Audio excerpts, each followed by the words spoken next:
Good morning from here.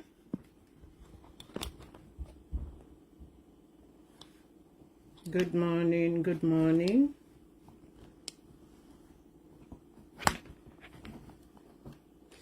This is morning here.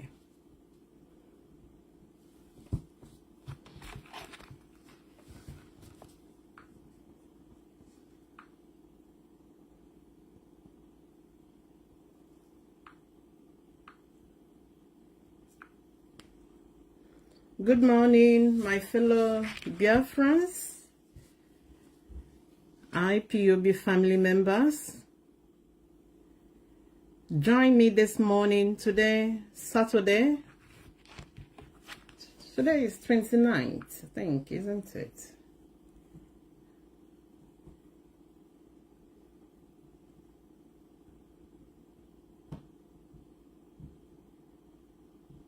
Today, 28th. Today is 28th June 2025. Welcome to this program this morning. I came out here yesterday for my first live broadcast, and here am I again this morning, today, Saturday. But before I start, I need to say one thing, because I know in this our struggle, we will get a lot of comrades that are always coming out to do saga, so that I just want to clear myself. I am not here for saga. I am not here to insult anybody. But I've come here to say what I have seen going on recently in this struggle. This didn't start today, but I have been by the side watching what is going on. Looking at my topic this morning. The topic says the damaging activities of Darlington as he the hot. Many of us in this struggle know who Darlington is. Chukwubuikem, I can't remember his surname again, but he's known as Darlington, as the hot. Some people call him Mazi Usoji. I have watched, I have observed, especially in the recent times, activities of this guy called the Darlington. And I have come out to say some of those things. I don't want to be playing, I might not be playing his voice, or I might play some. I know it's not only me seeing all this, because we know where we started in this last 4 years. Mazi Nnamdi Kanu was kidnapped and extraordinary rendition from Kenya to Nigeria. We also how a lot of people rose from all angles to destroy what we are doing, both in the name of the autopilot, in the name of Umuada, a lot of them, which many of us battled it out. And at the end, and you went marry. Because when this set of people rose, they came with a mission. The mission to destroy this very struggle. And the main target was on the very people in charge after the rendition of Onyendo, which are the DOS. A lot of accusations, a lot of blackmail of all sorts. We all witnessed it. Even at the beginning, some of us, we are confused. Some of us, we are agreeing to some certain extent to what they were saying. We heard from them how the DOS sold Onyendo. We heard from them how the DOS was stealing and killing Biafrans. These are some of the blackmails and allegations we heard from them. Both from Simon Ekpa, Onyisin the autopilot, Nelly Ofebu, a lot of them. Now that we have battled and shifted them by the side, we now beginning to have some bad elements in our midst, coming up with the same agenda, with the same mission. I said it in the beginning. I have said it sometime. I'm a respectful mother. I'm a mother of 4 children. I'm a wife. I'm in a professional job here in UK. I got university here. I'm in a reputable job that I cannot come online. If you go to my town, I am well respected. I'm the Secretary General of my town in the UK here, UK and Ireland. The Secretary General in here. So I cannot condescend so low. Or sim or seya. I am making this program because to agitate for something that I know that we need. Something that I know our people need as urgently as possible. Then when I came, I saw a lot of gang up, destructions orchestrated to destroy the movement by starting from the people at the hem of affairs. Then I said no. And when we also put them on Facebook, I haven't been a Facebook person. I didn't make a Facebook. But I saw how we experimented to ye biara to destroy most hamba. Mo banye Facebook. That was my first time here by Facebook. In order to defend and protect this struggle. Now, Ekberimanando to you has gone by the... Oh, sorry, I forgot to put my number. Oh, my goodness, again. Oh, I can't go back. Because I would like to get a call. Oh, I would like to get a call at the end of this broadcast. Anyway, we'll see how we'll do it. I will see how we'll do it. Then, I've been watching Darlington as he the hot to understand. Darlington, I have heard from Darlington telling us that no nyendu kona lo under. He's working under our leader, Mazi Nnamdi Kanu. No nyendu called the accountable to. Good and fine enough. That he's not accountable to the DOS. No nyendu kia biarofo. And for Biafra struggle.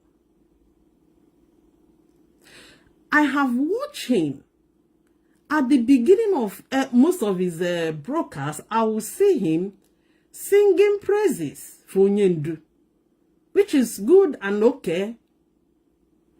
But I have recently watching him each time coming out to tell us how one member of the DOS is either he's a criminal, or he's a killer, or he's a murderer, or he's this, or he's that. In fact, let me say it here. And I'm here with a discussion online, but I have to bring this. Because what I can figure out here is a sabotage. The sabotage. Pure sabotage going on. Because anytime I see sabotage, I don't keep quiet. This program this morning, but I woke up. I'd never planned this to come out here today, even yesterday. Each time anything that comes to my heart, I run with it. Probably that's what I am expected to do. I'm on media na this struggle, starting from UK here. I am a member of IPOB UK media. And being in the media, my responsibility is in different channels to speak about our objectives, which is Biafra, to defend our people that are going through subjugations in the hands of Nigerian government, and to defend the struggle is one of my mission. Because this job, all these and security men, guards, not a gate. As you are preaching about Biafra, cross or double cross or kubata from the gate, you what way? I will know Buadan and the banyan Akio and Akbo Buadan. I cannot be here and be watching Darlington on a destroy this movement. Darlington Polomo na April 11th here this year. I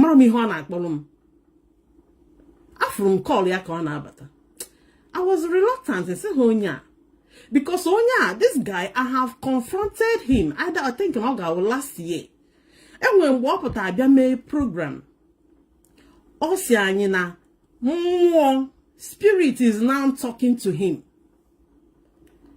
That spirit told him that no nyendu potana engwelendi no na DOS ga mo nyendu akana ihu. Some of you will remember that broadcast. I was among the people online that day. See akedi ho na ko which spirit or spirit nke gwara aneli ofebu na DOS kidnapped or rendition do nyendu. Ko spirit nke gwara ha na DOS should be destroyed. Kedu spirit nke na-ekwu okwu a? Let's understand. You can't come online and ask na spirit na agwazigo okwu. Ogwalogi that's na DOS that they would challenge onyendu. So I confronted him that time. So when his call came in April 11th, I was reluctant in the first Sihena. Again, I decided to pick the call. Kedi hona ko. Totu akoko. I'm on a call for more than an hour or so. Gini kona ko. That the members of the DOS in Emenke wana ya gana akwa ha one by one. Ya na destroy ha. Ya na ekumaka ha. Ya na ekwalo ha na eme. Now this guy is somebody I have watched. Almost every member of the DOS keep go up to tell us how evil they are. You have almost the only person you have spared so far is Mazi. Now, and you are telling us that we have the reason to be praising Onyendu, to protect Onyendu. And we have the reason to destroy some members of the DOS. Now, some of arguments to me, na call. Why I get single her out? Now, I use a scenario when you example. And see a look. Now, this struggle line, the aim of protecting the very people Kajidi struggle is the same reason Mazi Nnamdi Kanu was protected and is still being protected. Emungonye saint. Mazi Nnamdi Kanu is not a saint. He's not a perfect man. But we all protected him. Because nani wano okuji. And you happen to have that light. A destroy Mazi Nnamdi Kanu. A man destroy go Biafra struggle and IPOB. That's why we all rallied behind him. Near maximum support, even up till today. Then I see this very guy, Darlington. If they say and you get protect Onyendu. mana ndị DOS anyị ga na-akpọpụtasị ha one after the other na-apịa ha ịtanị n'ike. Why say no one then it's not right? I remember I used a scenario that I phone call that day. Why say now look the way I see things, the way the protection in yellow, Mazi Nnamdi Kanu, got the same measure of protection in Genye, the DOS members. So far na furo obviously alu hanalo. Say kedalu we ha isidindanalu. Tell me, I need to know. Mono anyị chanine on this struggle. Anyị mande with DOS. We know how they operate.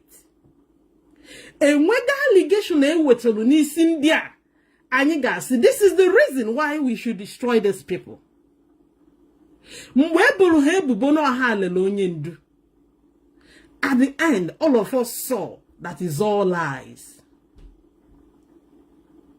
Some of the gullible people that thought it was true joined the enemies, the wicked, to blackmail, trying to bring them down.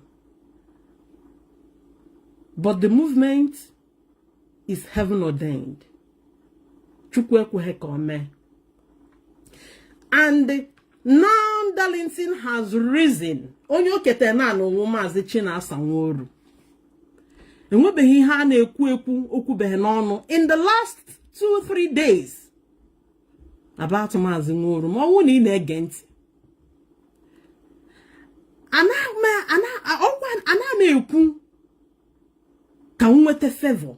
No, nothing like that. Ihendelawu can hold this struggle. Yesterday, I was on a good supporter. Oh, the chimney work Batani Haneme, and I may maximum support as much as I can. Maximum support. Come in. Yeah. As much as I can. Now, this guy Chukwubuikem Darlington on a broadcast 2 days ago. I think it should be 2 days ago. I try me to voice here. Because now in our watch this guy now, you can see this guy has been possessed with demons. Demons to destroy. Demons to tarnish. Demons to blackmail. Let's select one after the other. Ego ganye maka European rep.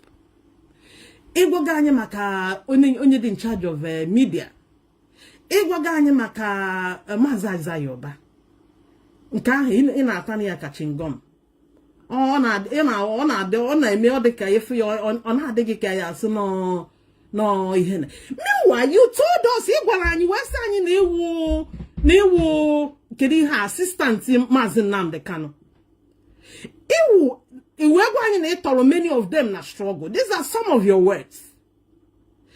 So, ito chichara hancha nini na this struggle. No na this struggle tanchara. And the Onyendu did not see it in you, not potentially in you, to pick you up as one of the DOS member. Oh, yesterday, Kaka Dapogenono no watch gate keo na palace. Igwanani na ano na gate. Onye gafetebe search ya. Malamo de okay to pass. That was your statement yesterday. Na okwa ebe shi ejide mmadu. From he can see a judge again. From PA now to get man. This being a get man with the potential onye do for in you. Any post onye muruga hitting again a gate in a change as a watchman. And I can't say a watchman I will watchman or after all I will come watchman. Na gate of IPOB. But because you have no respect for those people Onyendu chose and put in those offices, epotena koha one after the other. And will sabotage you with the now and I need to expose. Because now actually take it over from Simon Ekba. Because some of the things Simon Oneku is what you are echoing now. I listened to you 2 days ago. Ginsiani, a respectable member of the DOS. And you know, no nihu aoko here. Many a times, I'm not doing more na kwadala hola. Mazi I'm more 24 hours going on Facebook. It's your name what is going on in Nigeria, Ghana page here. It's showing what is going on in the world on a page here. It's showing with any information from his page. Because none of them now furnish you with information. All of there to make sure that this struggle and we any gap for 1 second. You will nature such a man, Anya. Because in Ghana, we for that now. Oh, we in the good hearts of Biafrans. And you free honor how committed and dedicated are they? Well, like Gaia. Never ki nature, Anya, we try to bring Gaia down. It only he could yesterday. And now, in our I'm watching you. I am watching you. April yesterday, now by the time you finish you with Mazi, na page ya on 100 and something followers. Niga piatuye, niga tituye. That is to tell you that and when he neku, I will just to destroy him. Because when he neku, ezu quadronia. And you made a write-up 2 days ago. About the same Mazi. Where second that his time is up. In a poop, I'm far. I analyze mad. I analyze people's mission, people's agenda. You are not alone. I can tell you.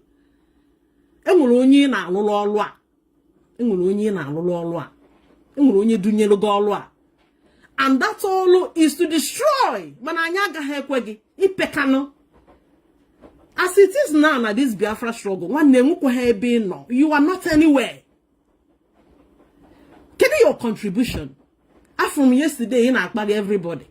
Ipo chiko sene si ana omara ife na akwụkwọ jala ya enweghị isi enwere ihe ọ na-ekwu enwere onye ma ife ndị niile nọ na media enwere nke ma ife ndị wa shawo ndị wa ọkwa ọnụ ka ị na-akọzi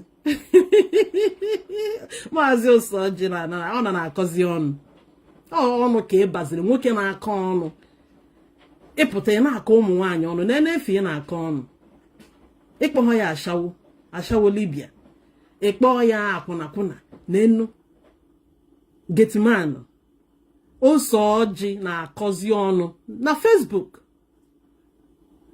onwe ikpo anyị ikpo onye anyị si light media ọ gị nwa heavy champion media oneshi ene gara anya idata anything I have kwa ona anyị ha kususo na anyị ha etinye gị na wait biko ọ na-aka kpọ na m o ewo biko onye na-akpọ m kịta ị ka kpọ na m o ọwụ na ihe ga-emelụ m dịka ị ka kpọ na m na anọ biko anọ m leta ya kpọ m ka m kwupụta ihe nji I will call you because just I'm elebekwana m any ihe na I will call you because I will call you hotago I don't want to with them na m etinye ihe number dị na the topic at least to make it easier for people to call. But I will still find a way of doing it. I'm new to this live thing. I'm can get sitting a number pin or you know, because I'm not used to live. But I will still insert my number anyhow. Because I will open up line. So we are still on this sabotage of this boy Anakbo Darlington. I hang games open somewhere. Walk on na call 11th April. On our one on the reasons I get select in the DOS. Now page see her one after the other. Where will a structure, a building, when you an example. We see a mighty building with so many pillars holding it. You see now one single pillar it destroy in a mighty structure, in a mighty building, can affect that structure. This is an example scenario nyele. Now, you select DOS one after the other. Then I have watched you. You have selected almost all of them. So only happen when you Mazi Chike does them. Now, can select maybe 4 or 5 pillars in Juno. You've automatically destroyed that structure. This is a scenario. Okay. Beside, ihe na-agwa anyị na-expose about them. Enwere ihe dị na ya, enwere ihe ọjọọ mfụrụ ndị a na-eme. Ọ bụrụ na enwere a strong argument or allegation iwete, then we'll look into it. But enwere ihe na-ekwu, you are merely talking out of animosity. Animosity. You made a comment one day in your broadcast.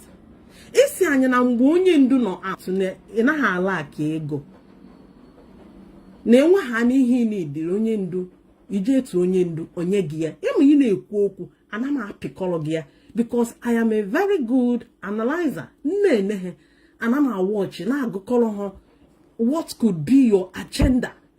So Darlington, from your manifestations I can tell you no need for ni de litezi hi na elitebu na this struggle. Onya wa na ebuge. Onya wa with the accumulation of animosities in well over this very leadership. Ade enyeziga ego. Igwara anya na agụ ada agụgi mgbe onye ndu no. Because ijekwuru ha ani ya onye ga ego. I am not against that. But onye ndu anohozi ni enu. And then the DOS, they are not in charge of money. Ebe ka ha ga-esi na-ewetezi ego ahụ aga na-enye gị. Imego program certain time. Ibera si anyị na onu nwanwu ndị media na-eme broadcast na this leadership supposed to na-akwụ ụgwọ. You said it. That the media broadcasters should be that the DOS should be paying you guys. Then,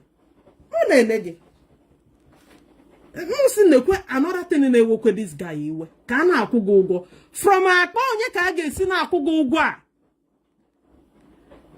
Meanwhile, in zoo, it's good in a tinye tenkobo, in a tinye penny, ni ha na-eme as it is now. No. Kedu from post a ga-esi na akwụgo ụgwọ a. Or from obelego anyị na-atụkụ n'ọtọ ọnụ eji eme vital things, eji enodo ụmụnna anyị nọ n'ime ọfịa anya, eji enodo ụmụ akwụkwọ anya, eji enodo the families of our fallen departed comrades, some of them.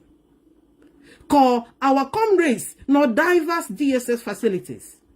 Eji akwụ legal ihe na etinye okwu ha ọnụ. Where is this money going to come from? That is your accumulation of anger. For doing what? This is a voluntary movement. Onye bata na this struggle na chego. Imani wunyori. Judas. That's why I talked about Nnamdi. If you are a freedom fighter, na assigning you volunteer. Meanwhile, you na another salary behind. Going into your sabotage, Darlington. To autopilot and the name of Febuha. One of the accusations that have followed this very DOS of our people, which at the end, they were all lies. That is what you are echoing now. You said it 2 days ago. I heard it clearly. Ikporo, a person anyi na wamba na this struggle, no na DOS, that has been in the forefront to make it sure na this struggle I go down in any way. Ibolo yebubo. No na achi igbu onye nwa. Openly. That's what you said 2 days ago. The same allegation and blackmail. Nelly Ofebu and Simon Egberima Butelo is what you took over from. How? How did you come up to that? The worst thing about you, each time you be me brokers, you be one nanya, utegani for ali. Kwa oath, manki jo soji itake, manki jinzu, manki jedo. We have seen all those things. If take it now, and I still see you lying. And I say, I see. One day now, I forget cool. And when he had accumulation of aloe, or make it accumulate one day, okoga for I forgot boss. Because if you eputa, it will hedika. Ihe ndị Igbo na-akwanyere ugwu. Iwere ya nwe iyi ngochicha etotoro asị. Sere asị na. Yesterday you made a statement. Isi na Mazi Chinasa is now working for Arabic word. Hey, naked God. Because in Igbo anyị say anyị na destroy ya. That by the time you finish him, that his page are on 100 and no ga agbatu. Enweghị onye ga na-eso ya. Jealousy. Jealousy. Negodo ga anya na ị na-ekwu okwu. I can see that wickedness in you. Onye nere ga anya, ana m am very far away analyze ya mmadụ. Negodo ga anya n'ihu amago mu na onye a is full of hate, full of wickedness. Onye a enye gị nsi, akpaba gị nsi n'aka kịta ị ga-enye mmadụ. The other day ka mfụrụ ka ị na-enwe aṅụrị na kedu ahịa this our Mazi nọ na uno na-eme ọfụma, Mazi mmadụ abụchi evangelist. Isi na isendali ya enure. No, you hope maka gị ka iji send alia enure. This foot leg poisoning. Biafrans, you guys need to understand the kind of person and this struggle. Onya anuwa nda ndị na-akpa nsi na Jana village. Onya. Onda wana adịghị mma. Onda na-enye mmadụ nsi. Onda na poison mmadụ. Onda ka ọ ga-oge na ha ṅụkọ mmanya na village eweta poison etinye na mba aka lunyere gị na mmanya ṅụọ. This is who this guy is. Onya na-eme, onya ga na-akpa nsi. Onya na-akpa nsi. This guy. The level of his wickedness is terrible, unimaginable, out of nowhere. The sabotage. This is the same guy Biaragwani Sanyini Ken Ganachi reveal where he lives. Ne amami mani kenga anako yerika. Edika amami hengi kenga kol. So yeah, just saying that in Ikenga na chi reveal a Bobby. But this guy came out yesterday. Where one of our media personnel. Anyi Kings. Where say name full name Anyi Kings. Hey. Sani, this is the full name of Anyi Kings. Where Sani Anyi Kings has been Kedi ha na-akpọ ha ndị ndị a na-ebuna from obodo Igbo. Kedu this word a na-use for it? Now, Ibuna Madu na Nigeria, a deported, yeah. That this guy has been deported from Obodono back home. What is sabotage? What is sabotage? Giving out vital information about your comrade. And this is a guy saying taking oath na IPOB. Where our oath buttresses on protecting, not sabotaging your fellow comrade, the principal officers. That is what this guy is at the center of. Sabotage, destruction. He's starting to meddle into the activities of ESN. That's why he's trying to implicate Mazi Chinasa. This is a stupid young man that has been perching on the fence of IPOB for his means of survival. And we reform alo. Ona no wanyi nwe umuaka. Olu ya wela wanyi. Ituwa wanyi ime. Then he waits on IPOB. Ine azure ya umuaka. Inye hiego, it becomes a problem. Okawa gone. Sabotage wage. Blackmail wage. Kowe inyo.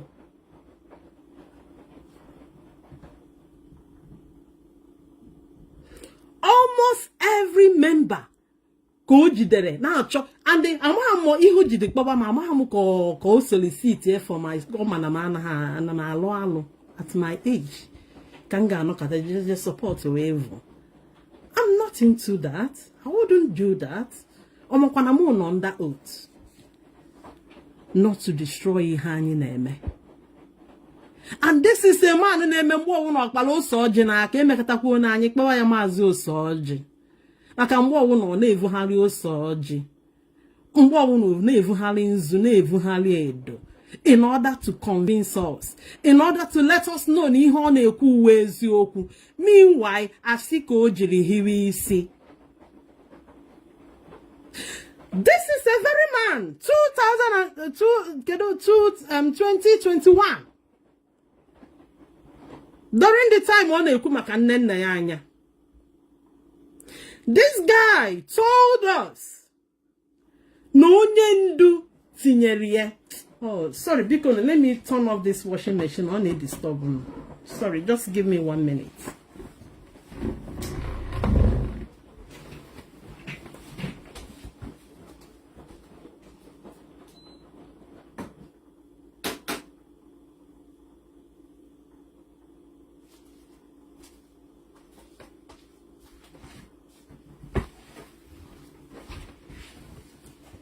(2021) or early 2022, Darlington came online to tell us no one mission, one job, one role to be doing.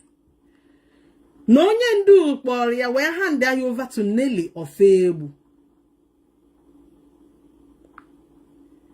Na onyendu gwalia to work with Nelly or Febu towards Agodina Umweri account as one of the auditors from his explanations.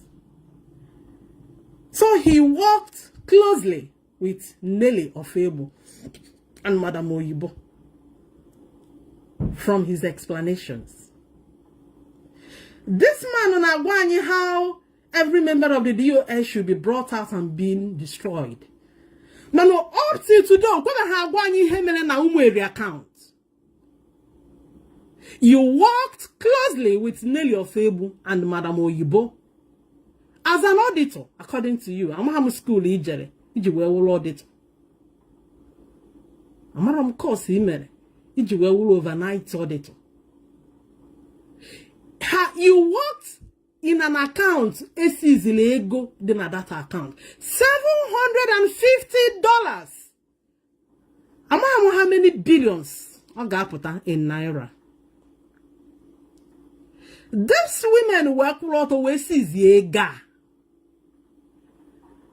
all all of us, Igwalo, that you worked with those women, we were waiting for you, give a analysis, what happened in that account. That account. How much was in that account? How the money in that account went? Up till today, come on, even one exposition from you with regard to what happened in Umweri account. This is the very account you told us that you were commissioned, you were asked to go and become an auditor to. That account because you benefited. Because now actually Kilie Kengo na Biafra struggle. Up till today, Igwahani $750,000 that account. How much you benefited from it? Ego neki benefit. Ego neka neli ofebunyalogi. Since Onyendo was rendition na that account. Igwahani. Email any analysis what happened in a Germany account with Nnamdi. Good and fine enough. But the very account we expected you much. Account you are familiar. You know what went in and what went out. You refuse to talk about that account. You refuse to talk about Nelly Ofebu. You refuse to talk about Madam Oyibo. How then do we trust you? He will face Biafra strong. I'm a freedom fighter. I forget again. You want to feed your stomach. You are after your stomach. Or your mission. Or your interest. Now you don't get it. On a webu. You are not happy. You are not happy about it. Oh, ya ki choziri ju we kosasia. Kani ko patasibandi DOS. Ani wete Mazi Yoba. Anya ko nko nke meleme ma nke emeheme. Ani wete European rep. Ani ebuji sie yinko. Ani wete media man, media or mazo form. Anya peti sie ya. Ani wede Mazi Chena Sangoro. Anya kush. Then Nnamdi ani could you just see her like this? Who would then take a lead? Or gemaga bia chianye? Are you going to lead? Then what is that thing you present to Kwanani that these guys did? Nothing. Nothing. Absolutely nothing but blackmails. This thing Mazi Chena Sangoro is working for an Arabic country against Israel. Do you have a proof? Do you have an evidence? In that contract. Is the document that deal? Get the information in where to prove this. This is how wicked you are. This is an agenda to destroy. A mission to blackmail. Mission to bring down. Meanwhile, is another Savior, holy, holy. Of course, he's a holy man. We acknowledge him. But you cannot tell us, you cannot present it to Biafrans. Can you preserve Onyendo and destroy DOS? Because it's an evil agenda. Has there been a time you came out to do any exposition on Onyendo? Have you ever?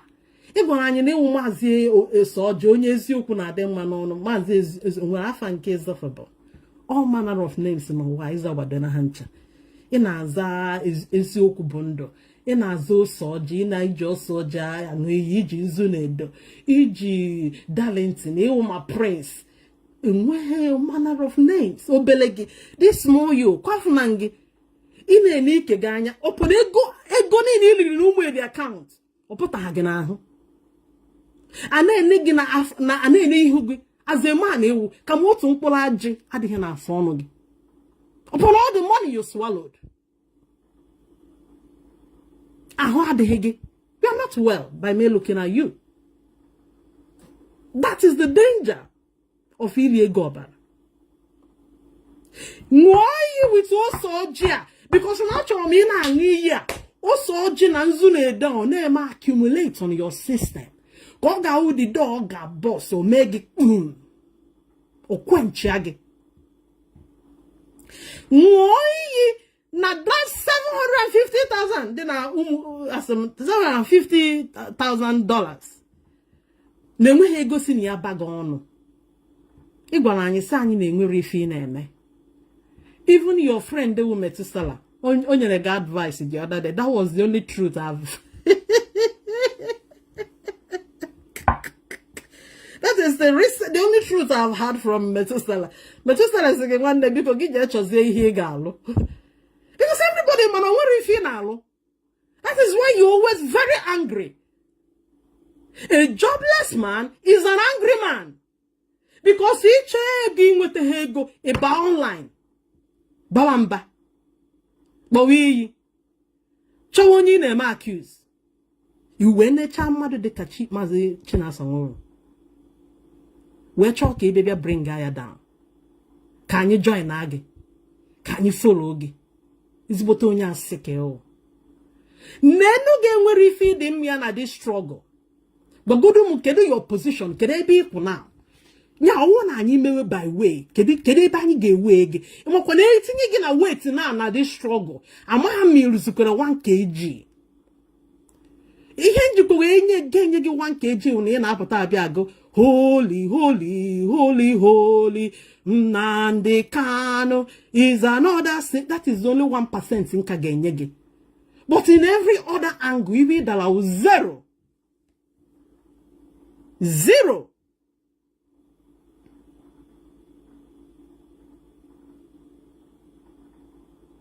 I hear. It's saying that the time of Mazi will raise up. Now, time you took me an email. You gave many phone eme. Can you do it? It's no hypothesis no on contract with Arabic country. Then I yezer. Says yeah, okay, no uzi an Islamist. No, honey, one.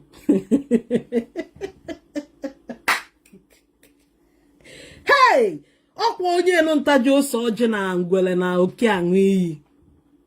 Swearing away your life. Inwu pochicha na ndu gi niile ni.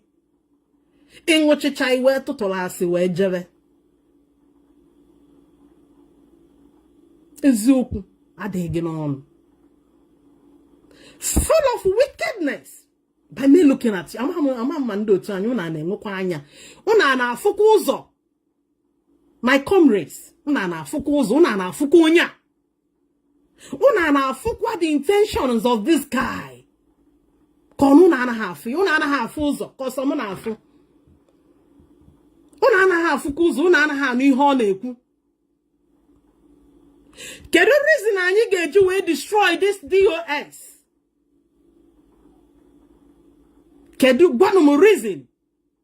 Kedu alụ ihe ahụ ha lụrụ? Ha kokatalo yesterday, I even did the and you look into the 13 points they told us. There are the areas. Had you any disobey onyendu? Then a chaya yesterday, what from the heading at those points? Trash shire. Toya na bin. I won't know a village ever with a toilet and a jay and a Johnson name off. Those 13 points, we won't work on your chance. You will have a fichike. Turn off your day. And walk away. I will come back. I'm not trying to shredding machine. Shred the patches here at way and a bean.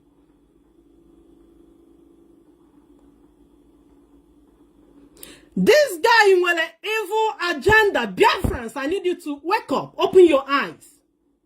Look on into the activities and mission of this guy. Onya biara to destroy. Or biara or protect ya Mazi Nnamdi Kanu or destroy ya the leadership. I am not into that.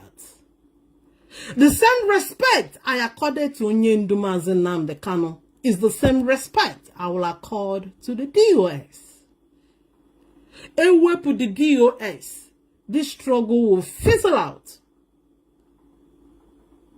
Nda I chọrọ ka anyị destroy ya alụ gị, anyị agaghị eme because na nwere ife family gị. Aka gị dị ọcha, aka ha dị ọcha, sorry. Onwebere any point ị nwere ike present mu wee gwa anyị na ife family. Ịkọkọtago wee gwakwa anyị na onye nke nwa na-ebuzi mmadụ, na ọ na-egbu ndị be anyị, ọ na-egbu ndị be anyị. The same thing Nelly Ofebu was saying. At the end, we found out in Eziokwu adịghị.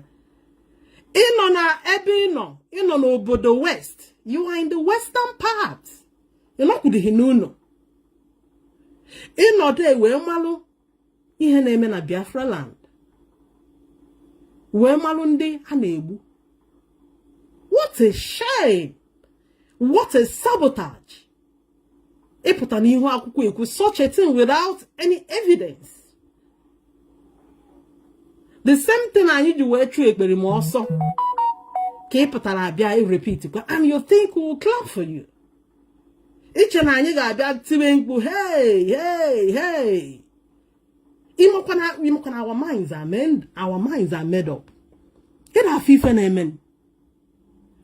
Ịda afọ ife na-eme. How many people are agreeing with you with this your blackness? How many? How many are agreeing with you? Because how many onye asị? Ezigbote onye asị ka ewu. Ezigbote onye asị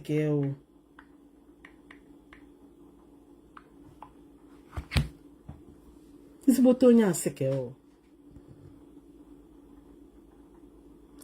So this missioner edunyelegi to commander chief. I'm come ebe that mission see. Anyị wonde na no very far. Now nenyo sunekwe ebe onye ash, and this is where he or she is going. Chineke nyere m that ogugo isi. You are on a saint mission. Anyị mo onye dunyere gị ha. And anyị na-afụ ka isi agba. From now henceforth, anyị ga-achụ gị. Anyị ga-agbatu gị. Because in Nigeria eziokwu. Ibu asị, ibu hatred, ibu blackmails, ibu allegations. Wala agba. Anyị kposa DOS, who would then take the lead? Onye ga-achị anyị. Izukpo n'ego. Izugbu anyị n'ohi. Izugbu anyị n'ohi. Inwezukwuru ike je nnukwu ma extra 2 more wives. Maka anọ m n'utu na-akọ gị ọkọ hinne. Ije nnukwu 2 or 3 other wife. Wee tinye na nke oniji. Wee mụrụ ụmụ eje. Ya na-amụ anya n'azụ. IPOB n'azụ. Anọ m ka isi ana ndị mmadụ ego. You are almost like a commander. Entitlement. You are entitled to be given. Enyehegi ebiog.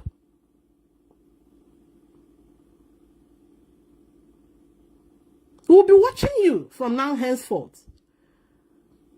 Because ene katagonge. Ana me enyeto mmadụ long rope. In case owu no enwere ibe ginger again for the first time. Because ima onwoke ọ na nwoke ima ego na ọbara na ejekọ ọnụ. Ọ na awọ nwoke na akpa. Ọ na-akọ ya ọka na blood. O mewuru na ikekwe ọwụrụ iwu ha ego ị ga-ejinye ụmụaka nne ịgbakapụta. But then if it continues, then you start to get some treatment about it. Maka na ịbịa maybe. So this mission you will not be allowed. Maka na ịbịa maybe. Ndị anyị na-alụ aka enwere ife family gị. You cannot tell us to protect Onyendu and destroy the leadership. Ede evil, ede alo, onye alụla na ke o. Agaghị emie. The same way I respect onye ndu. It's the same way I respect the DOS. You know, you could do even na my unit. I respect my unit coordinator. I respect the regional. I respect the national. Kedu ka ngeshi onye no n'isi respect. Then onde no n'okpuru apịaji siwe nhod. What you are doing, ịbịa n'ana, siki i destroy ya ndị nke nọ n'ana ka hapụ onye nọ n'elu. What it means, ndị nọ n'ana are the grassroots. They are the pillars. Ịpịaji sie pillars ji ihe nọ n'elu. Onye ha nọ n'elu automatically goes down. Oh ya wolu ya anyị na-alụ, which you are not aware. You are not aware of it. And epete na agwa anyị na ndị ọzọ amara ife, na ọsụsọ gị nwa onye m ife. Onye a onye ara, onye a akwụkwọ jere enweghị isi, onye a kwụna, onye a shawo, onye a nke nwa. Sụsọ gị nwa heavyweight champion whatever, ma ife. Meanwhile, ihe niile ị na-ekwu adịrọ in order. It's not logical. It's not sensible. It's not even true. Ashiki jaga. When you say, able to come and sabotage what we are doing. It's new Ghana na ESN, intelligence. Ibekani, even in our brag, when it's signing a can apota, it can apota, it can apota. As if you know anything. You don't know anything. You've been a West. Now analyze on any hen East. Onya shike o. Oko olo gide. Olo oko odi olo ụmụ nwaanyị na-ada alụ. Kwukari okwu, kokari ọnụ. Meanwhile, when it comes to work, ode mmadụ ga-edide him n'iso jeje me banime ofia ye protect our land. Nke enwere ife ị na-eme. Ọ kara hege mma. At least these are the areas this contribute to Biafra struggle. No, yesterday case on we been here you go through all the pages, media warriors and so on and so on, which is okay. Mama may check as well. Mana your agenda he geku he to daka. A trouble zone geji exaggerate here, will he a blackmailer? He will go a professional blackmailer. Where we expected you to do exposition on what happened to Umeri account. Up till today, you ran away. You have not done that. You have not done that. Mazi Keke, because who's ever, please, Mazi Keke, I won't even time because you go to my number, my second number, here. Nah, I'm not going to put my number. I would like to listen to Biafra. Oh, no, and I'm able to bo. Oh, me kwedika man e bo ye bubo. Oh, ne bubo kan ne bo Darlington. Somebody call in. Someone oge ne bubo kan ne bo nya. No nya is a good man. Thank you for calling. We have a first call already. Hello, good morning, Mazi. Thank you. Welcome to this program.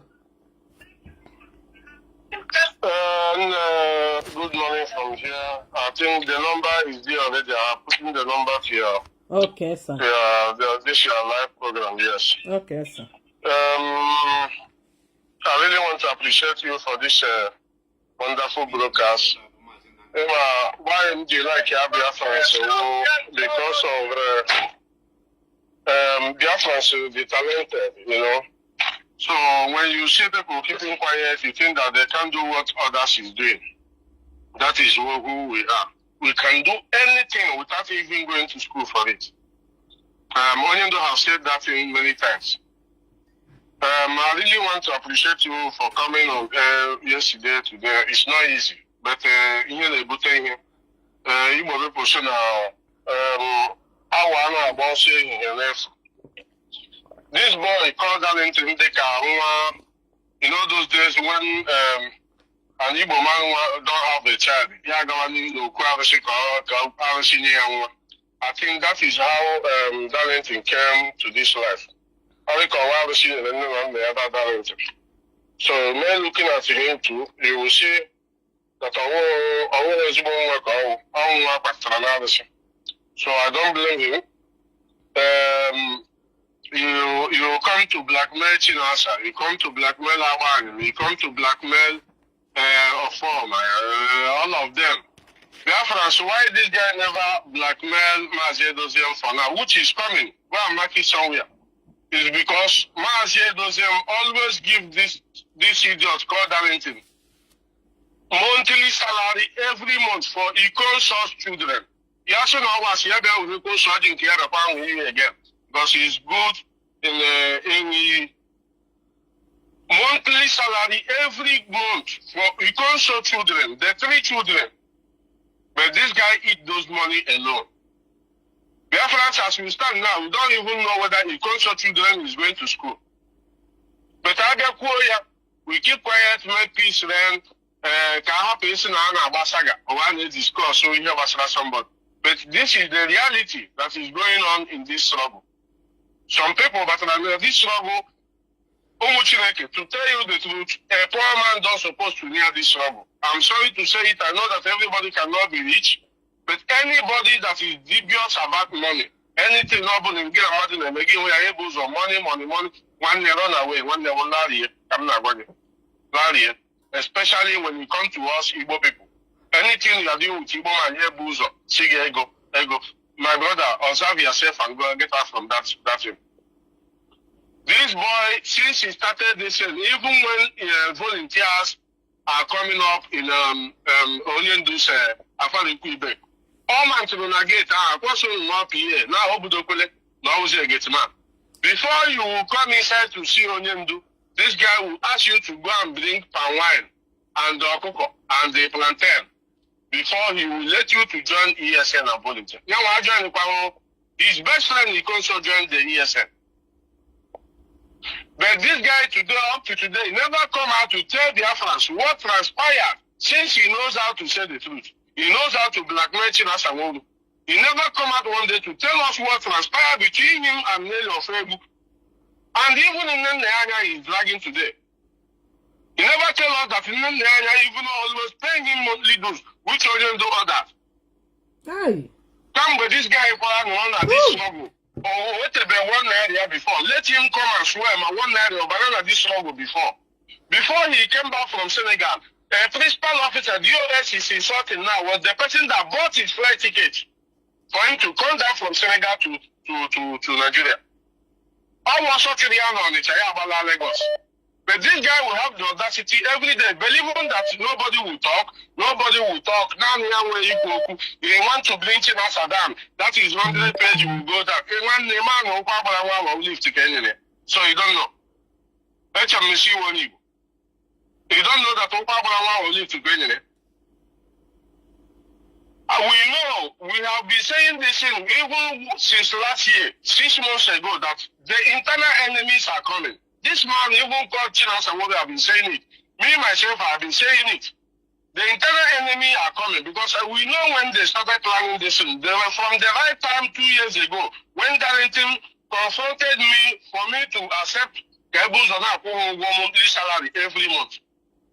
You know that we even beg this guy for us to be giving him a little bit. He wants even from millions. He don't want 100,000 if you give 100,000 to Darlington, any of you can try it. Just give him 100,000. Call him the next 1 hour. He will tell you in a way. He needs from 1 million above. Here, I wouldn't know struggle. The struggle, he knows quite sure that they left this DOS without 1 naira. 1 naira. ESN suffered for the past 1 year. From 2021 reaching 2022, without no food, no money, nothing, no market education, until small, Mazi put them together. But these guys know all these things. Why I'm very annoyed is because of them. Benjamin knows all these things. Therefore, let me tell you, it's not Benjamin that is sending Darlington. For record purposes, or who Benjamin they send the Darlington. But Benjamin is inside them. Who is sending Darlington? Most of you will know the person later, not now. That's why you see him, he can beat his chest and tell you that when you're on the he can talk to anybody as he like. But not Benjamin. Yes. Because we are here to set the record straight. Yes, Mazi. But Benjamin, yes. Yeah, I totally agree with you. I'm gonna give him one man of fire, my own analysis. Oh, I'm not Benjamin in a send there. Benjamin will be Benakam. I'm a ebe on to see if you get, but that's including the source. Look, people now, the radical, including women among them. Okay, for this struggle, na this struggle. Makachukwu onye owo na game ya pụta ka obe mess ya this place up. Makachukwu agama apịakwa ngwa. Agama atụkwa onye ahụ iche. Let me just stand up and leave all that to talk. Just don't worry, give me some time. Okay, continue. I want to tell Biafrans things, yes. I want to tell Biafrans a little bit something. It's very, very important for them to know exactly what is going on. All these people, we shouted about their plan, all of them. Only danger, you see, like somebody like Methuselah. Methuselah is very annoyed because what he wanted, he did not get it. It's not that Methuselah doesn't know what is going on. Oh, my Zoku. You watch the guy, the radical, oh, Igbo. Oh, my own, I got my off. You watch, I have a Zoku, yeah, probably the team banket. Oh, he went away because he didn't achieve the position he wanted in IPOB. All these things are real truth. He didn't achieve it. That is his personal annoyance to IPOB or DOS members. Because I know when Methuselah started, even from BTV, how you want to be the head of BTV, how you want to be all these things. I know all those things. Him supporting Darlington, all this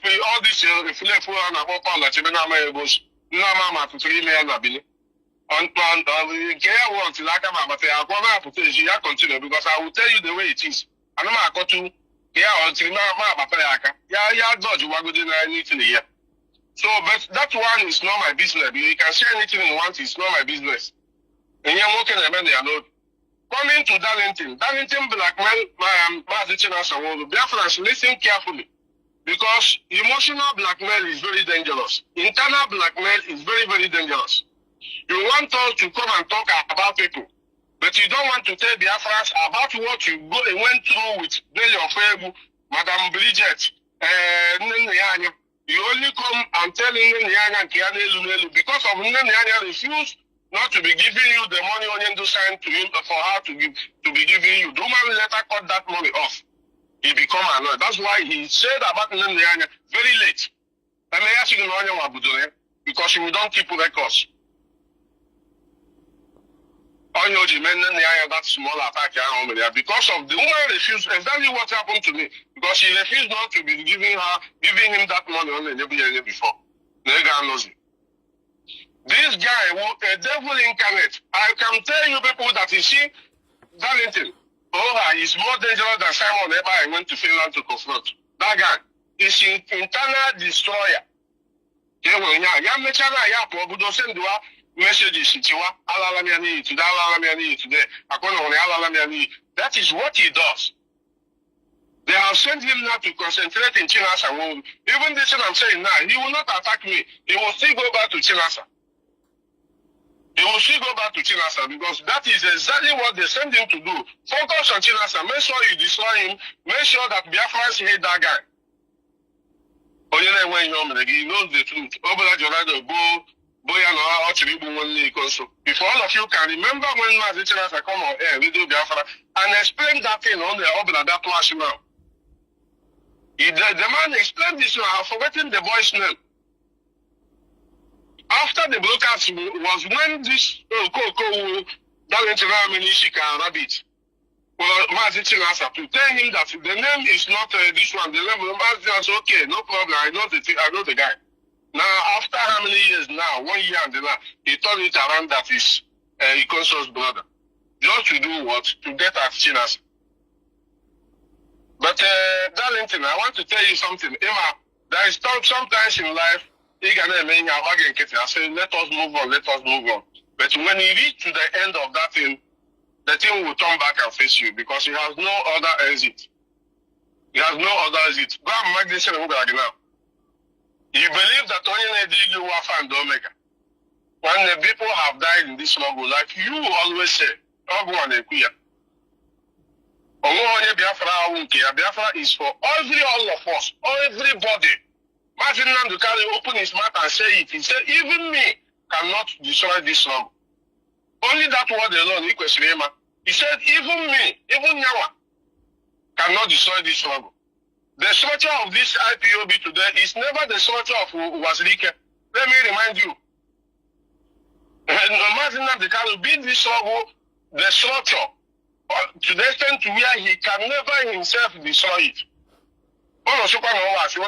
Which you people have been doing now. And let us see how it goes. Then I want to appreciate you, continue your good work. Chukwubuikem bless you and your family because of this the keep as well. It's only people that is inside who understand that even the struggle, if you are not careful, it will make you to lose your family. So it's not easy. I don't know how can one. Okay, thank you so much, Mazi. Became with two people, but don't worry, I will call you back. You know, Mazi, you made mention of two because I can cut his leg off. Then I will say what I wanted to say. Okay. Thank you so much. Please, you can write your number to at the comment section and pin it. Amen. Mistake. I have done that. Let me go me anyway. Amen. Mistake. Because Tinyekwe my number again. Thank you so much, sir. Thanks for calling. Thanks for your contributions. Oh, the Italian National Coordinator. This is one of the men that's devilish Darlington I try to destroy. This is the National Coordinator Anyamana Wambo in a struggle. Because in our choku or the very important people ama ife hana alona struggle ki na-eje amaka. Meanwhile, where you are, where if name.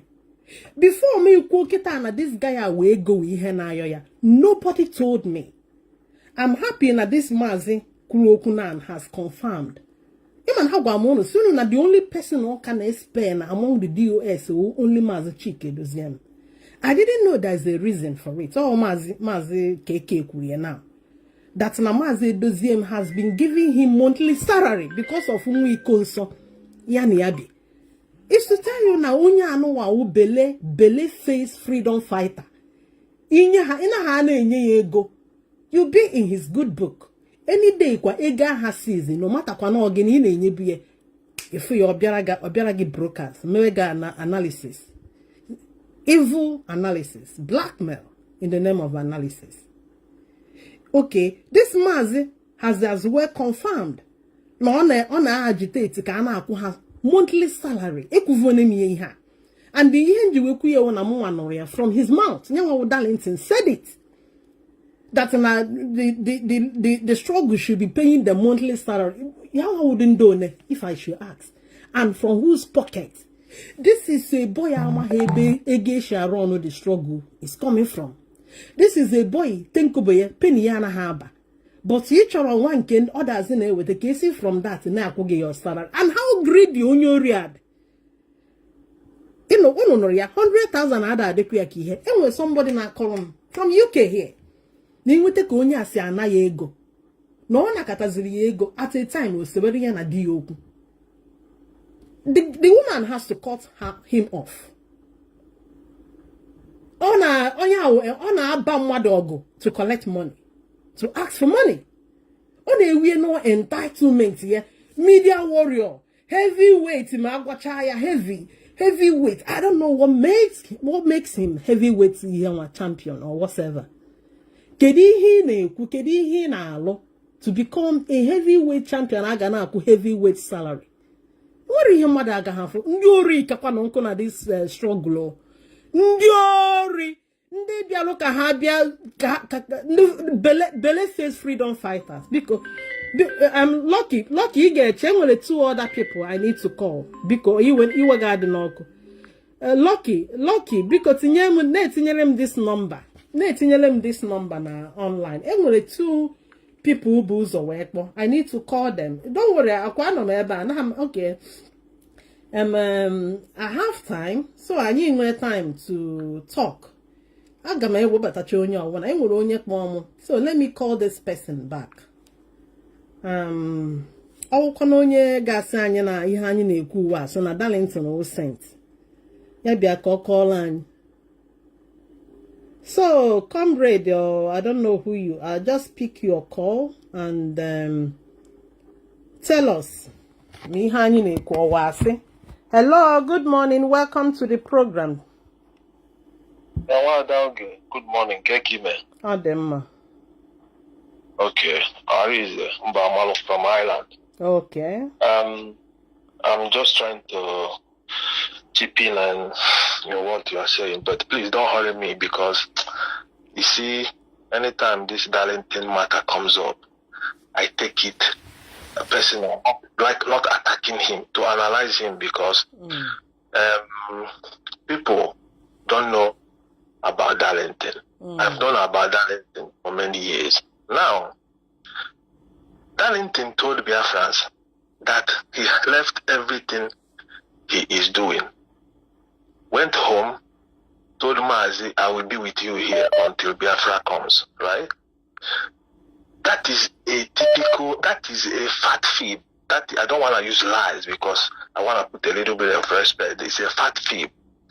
Now, if Darlington had anything doing in Senegal, he would not go home and say that he will be there to be with Mazi until Biafra comes. Because this is how they manipulate our people, and people always fall for these emotions kind of statements.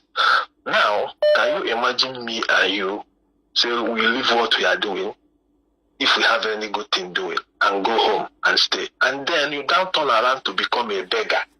Not even becoming a beggar, taxing people, making people to foot your bills, mandating people, asking people to pay for your rent.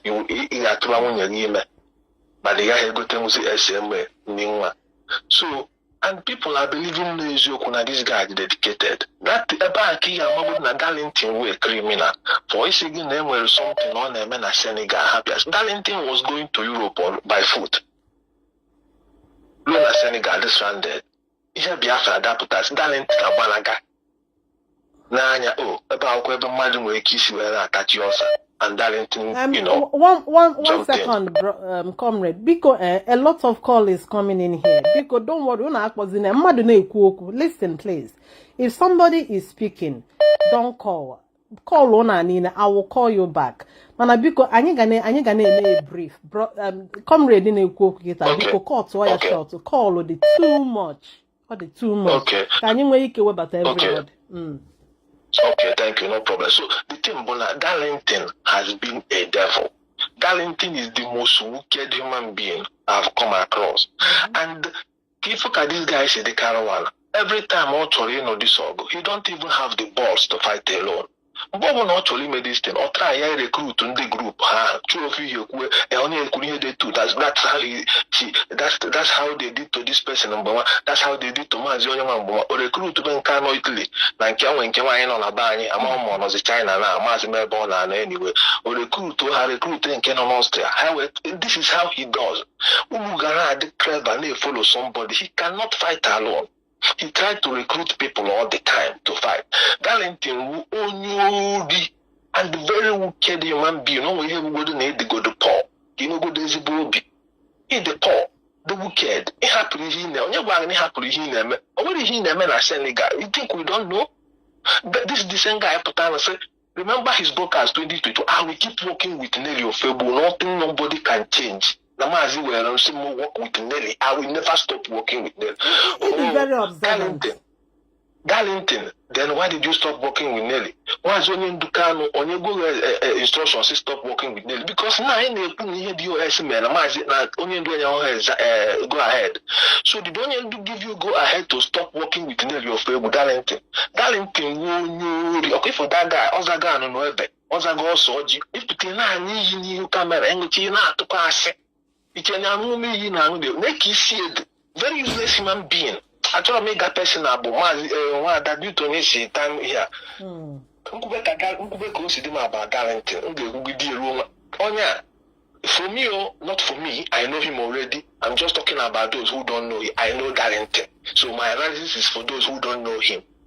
Darlington is a criminal. It is the only person that monetized the Biafran struggle. He's the only person that did it. So when he go tomorrow, he change my mind. He's a criminal. And let him know this and no peace. Let me leave it here. I have a lot to say about God. Thank you. Thank you. And I'm the China. I will go to part 1 because now I see this guy. And I can't him his voice. I can't him his voice because see how if run I walk to 2 hours, 3 hours. Okwa blackmailing. Konen. Nke una akpawa voice ya. Aga hana na here. If you get. So now, another person kpolono. Okay, Jidofo. Let me bring in Jidofo. Because when did the one after the other, I'm calling according to first call. I will get everybody in. I promise you, I will try my best. Manabiko, I ain't gonna call to oku short. If you are speaking, make it as brief as possible. Please. Make it as brief as possible. Please.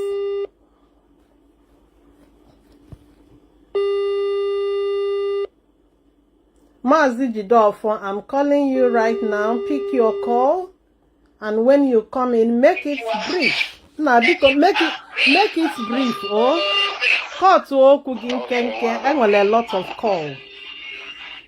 Thank you, Wanda. Okay, Chuku. I said that now. I wanted that boss. If you can. Can you hear me? Yes, go on. Go. You are echoing. If you get me, Mazi Jidofo, your listening device, it get lower. You know the process now. I've moved away from there. Okay. Can you hear me now? Yes, I can hear you. Okay, thank you, Wanda, for your good work. Biafrans, my name is Mazi Jidofo. I thank you for your good job. There's one thing I always advise Biafrans whenever I come on live program.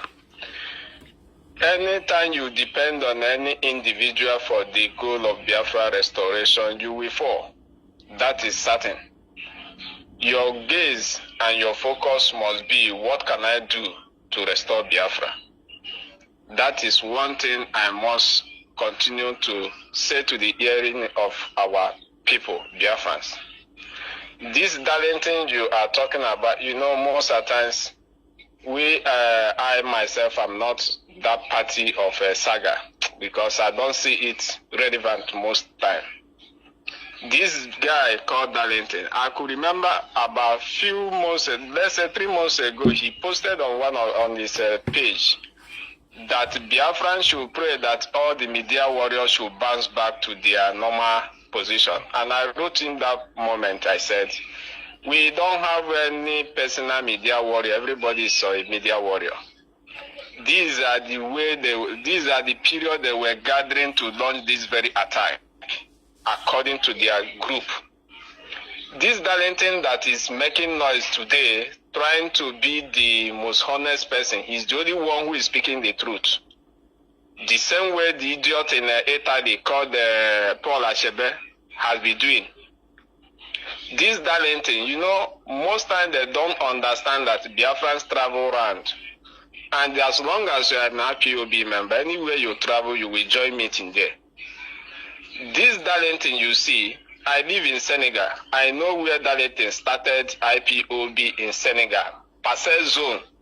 His record is there. He has no record in that very zone. When it comes to financial aspects, if I'm lying, let him call anybody. I am the national PRO of Dakar, Senegal, IPOB. I have Darlington record here in Senegal. If you ask this Darlington, because I know he must be listening to this your program, if you go to a place called Echo John in Senegal, anywhere you mention Darlington you are hearing now, they will tell you his activism in Senegal. Lies and deceit.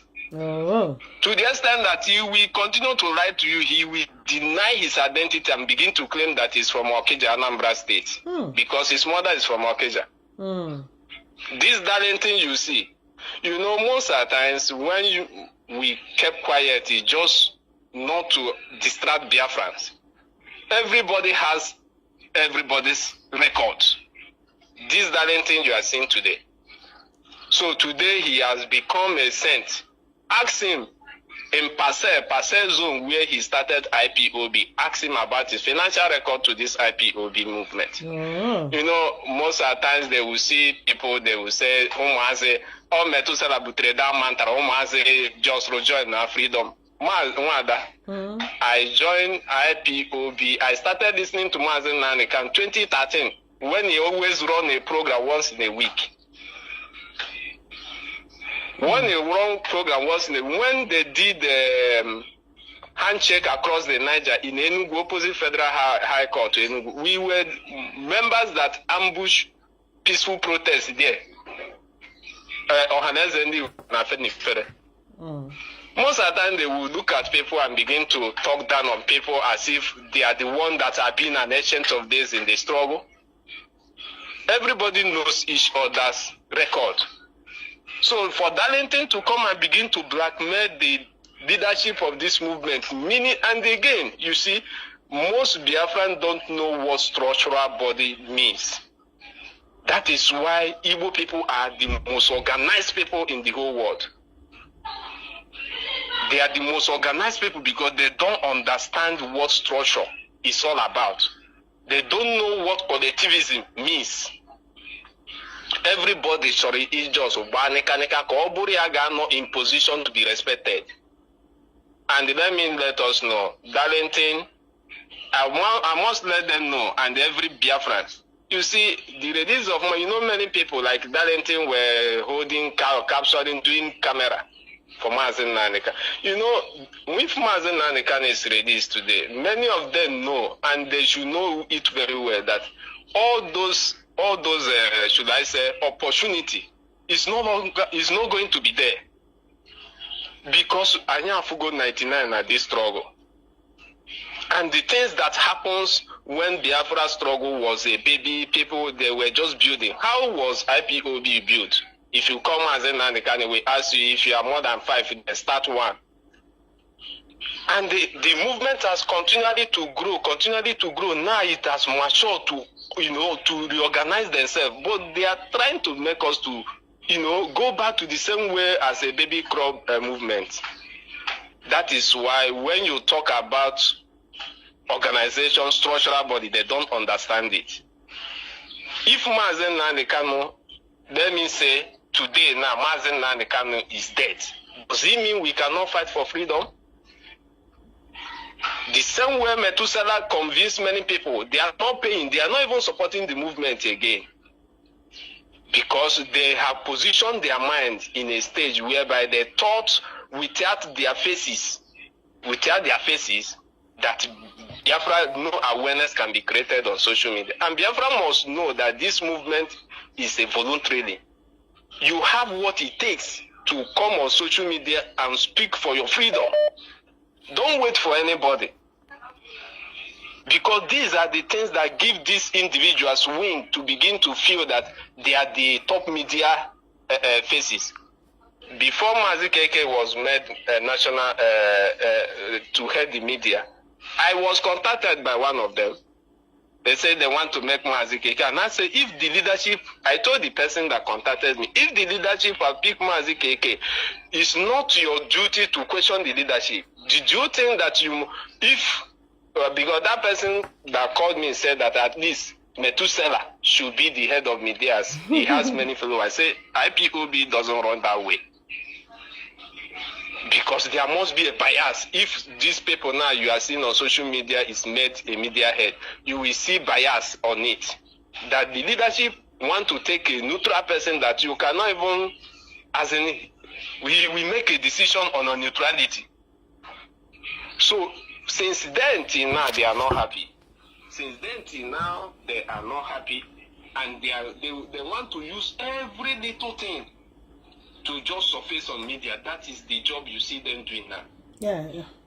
They want to use every single thing they see to just continue to come out on media, to position themselves in the minds of Biafra. But you know, when you keep quiet, it will be as if they don't know that people were coming down just to allow noise to rest, so that we can be able to see our enemy clearly. Before the Mazi and Kanu last court case, that very Thursday against 14th, Ikenga posted that stupid Onyami. I immediately posted it, I saw it. I know that this was an ambush for them to make Biafrans to carry that video in the name of debunking. But I congratulate all IPOB or media for keeping quiet on that very video. It was this Darlington that brought that video again. Let me tell Biafrans, had it been that the IPOB head have not taken drastic measure towards all these people on media, that video would have Biafrans or IPOB, all these broadcasters, they will call themselves and begin to broadcast that video and make it and publicize it and spread it for Nigerian government, which we know it by. We must be intelligent. There is a method Nigerian government are using on media which is called push and pull strategy.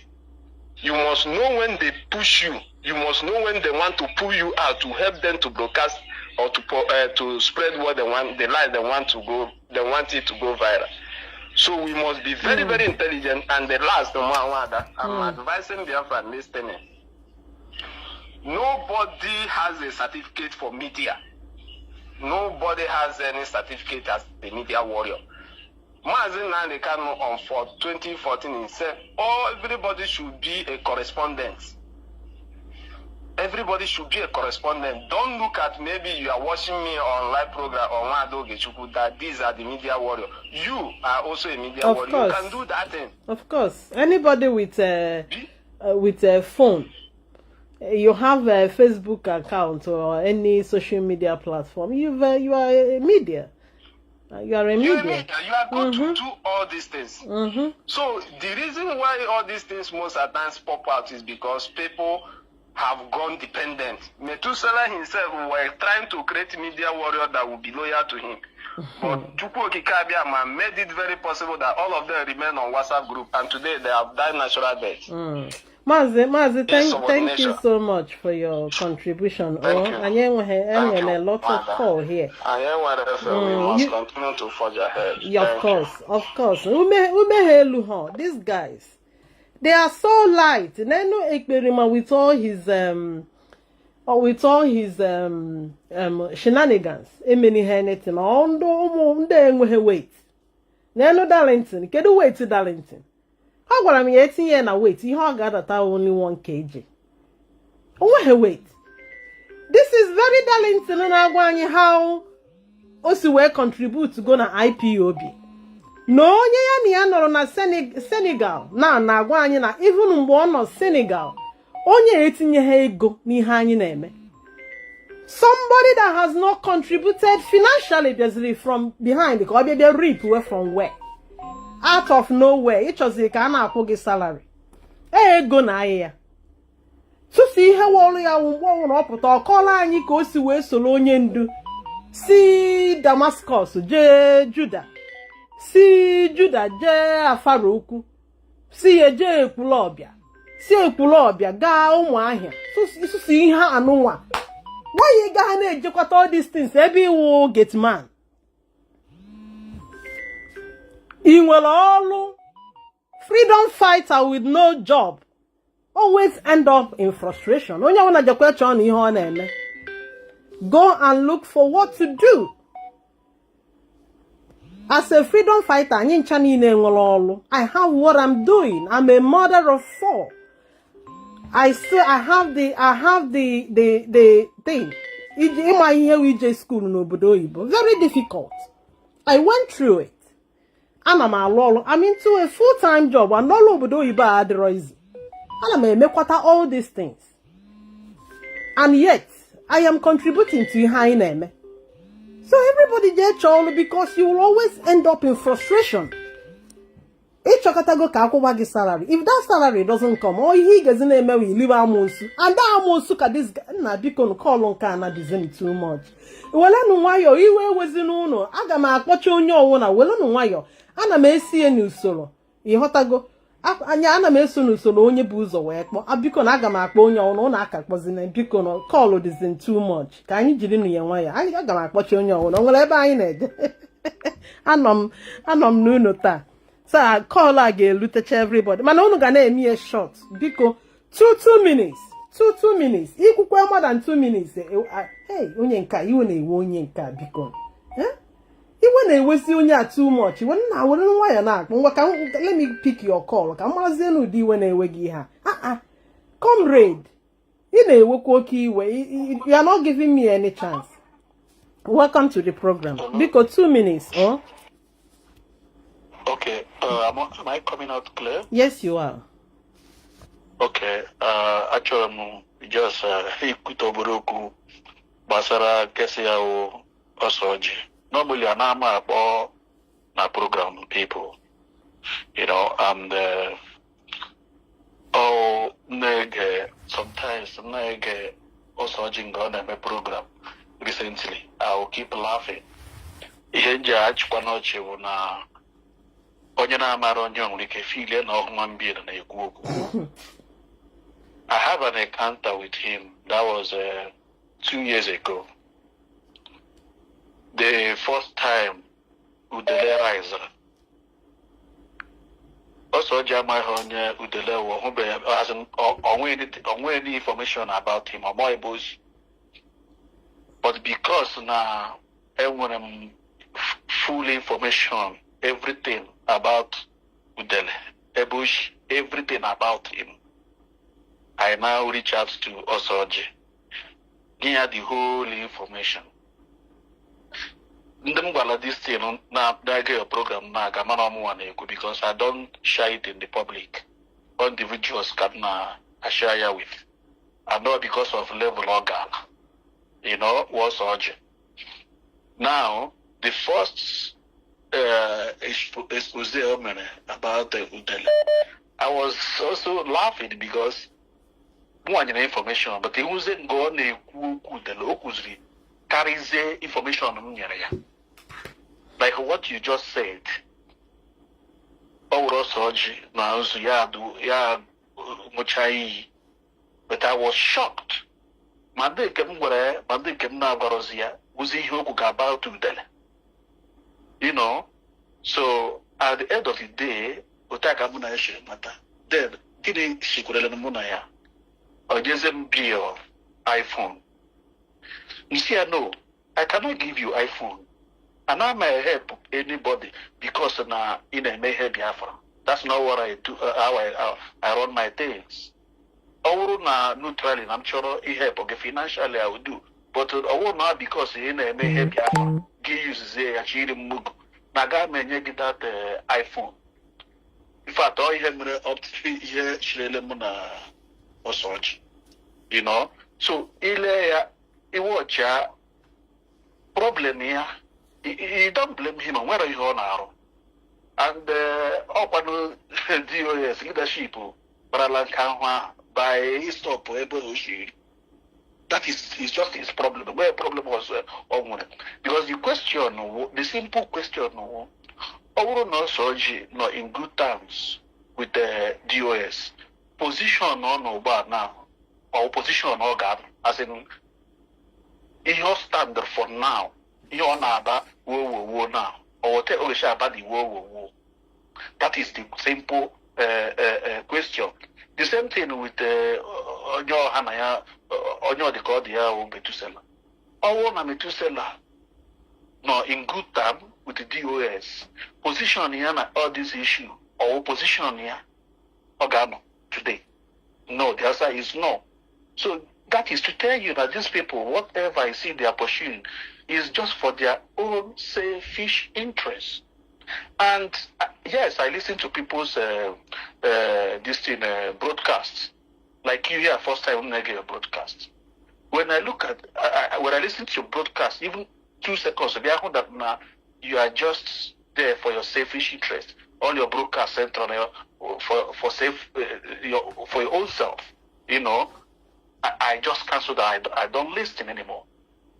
You know, so all I'm saying, also Angaya on your wala mama, and the deal is just to ignore him because you need la center magane here hana priya or the jiri.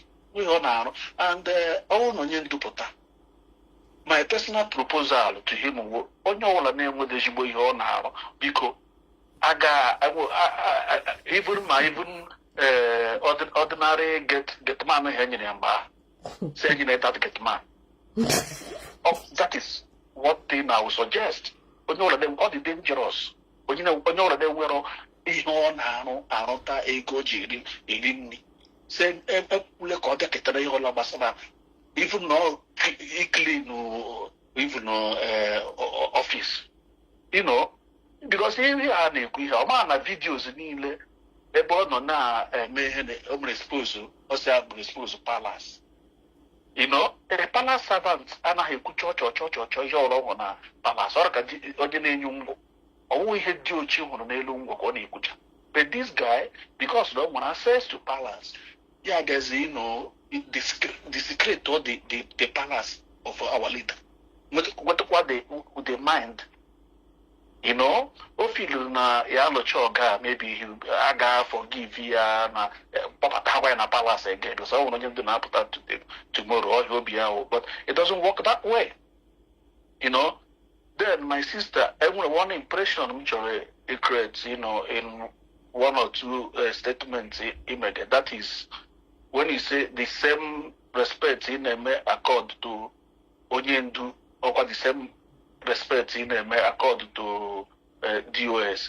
Yaraka Onyendi or the separated from DOS. They are one. Onyendu DOS Onyendu is a member. So when they can separate and Onyendu Gurai all the time, you know where I say if you respect my even zonal coordinator, if you respect coordinator, you are respecting me.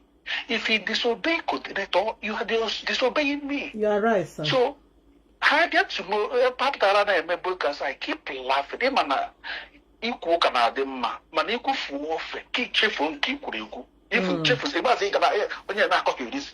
You see, I respect you, I respect you, and don't this bigger respect. May all the time that if you disobey my coordinator, you are disobeying me.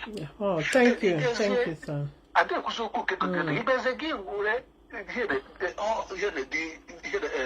DOS. Na cause horn. Is that our part of the struggle? Exactly. Thank you, sir. Because he make a very valid point. This very last one, he make it. Yeah. Onyendu is DOS, Uru Unit Coordinator, Uru Regional. And I have separate here. So this Onyendu is Alpha and Omega. Then on the Ozozi wo Judas. Omari for Okonye Sigi na ya ata anoje, otakwa anoje na struggle. Osikwene na ekulobia, je Damascus, siye je Afara ukwu, je Igbo ukwu, je Kaduna, je Nnewi na, je everywhere. And yet, Omo had this principle na and you will put Onya we coward, Darlington was a coward. Also was a coward. Close to him para years. Nah, because can you just say like this? Can you pick another call? Oh, thank you so much for your great contributions. And you made another 2 points. Notice about Darlington's broadcast. Each time up on a broadcast, watch and he didn't know what and what he has done in the struggle. No, see about Je Kaduna, Je Afaruku na Ibeko ha, Je Kulobia, Gonicha, Ga Mako, Ga Ebewa, of si honeku. On our go no megidere na struggle. Onesi wekpa na eku na ade agaga na enyezi ego. Onwegi. Afa he jiri we bata na struggle. Afa hokwa ke ka na eku lota. All about yourself. Selfishness, selfish interest. Therefore, any day you want to hear a biog. Look at this our comrade now. Phone. Before this our comrade came in. agwa m unu ka o si ana ndị mmadụ ego ọ na-anụ ọgụ if you don't give him ọ na-ana ego by fire by force by fire ọ na-ndị ha shie fire inye ha ya ego ọnụ ọgụ ozugbo with you sinye ya phone inye ha that phone and the phone ọ ga na-emekwa expect from you ọkwa a very big phone ime ha ya then okwu na ụka ala. Good morning comrade, because you have only 2 minutes. I need you to maintain it. We have a lot of call. Thank you and welcome to the program, please. You can continue.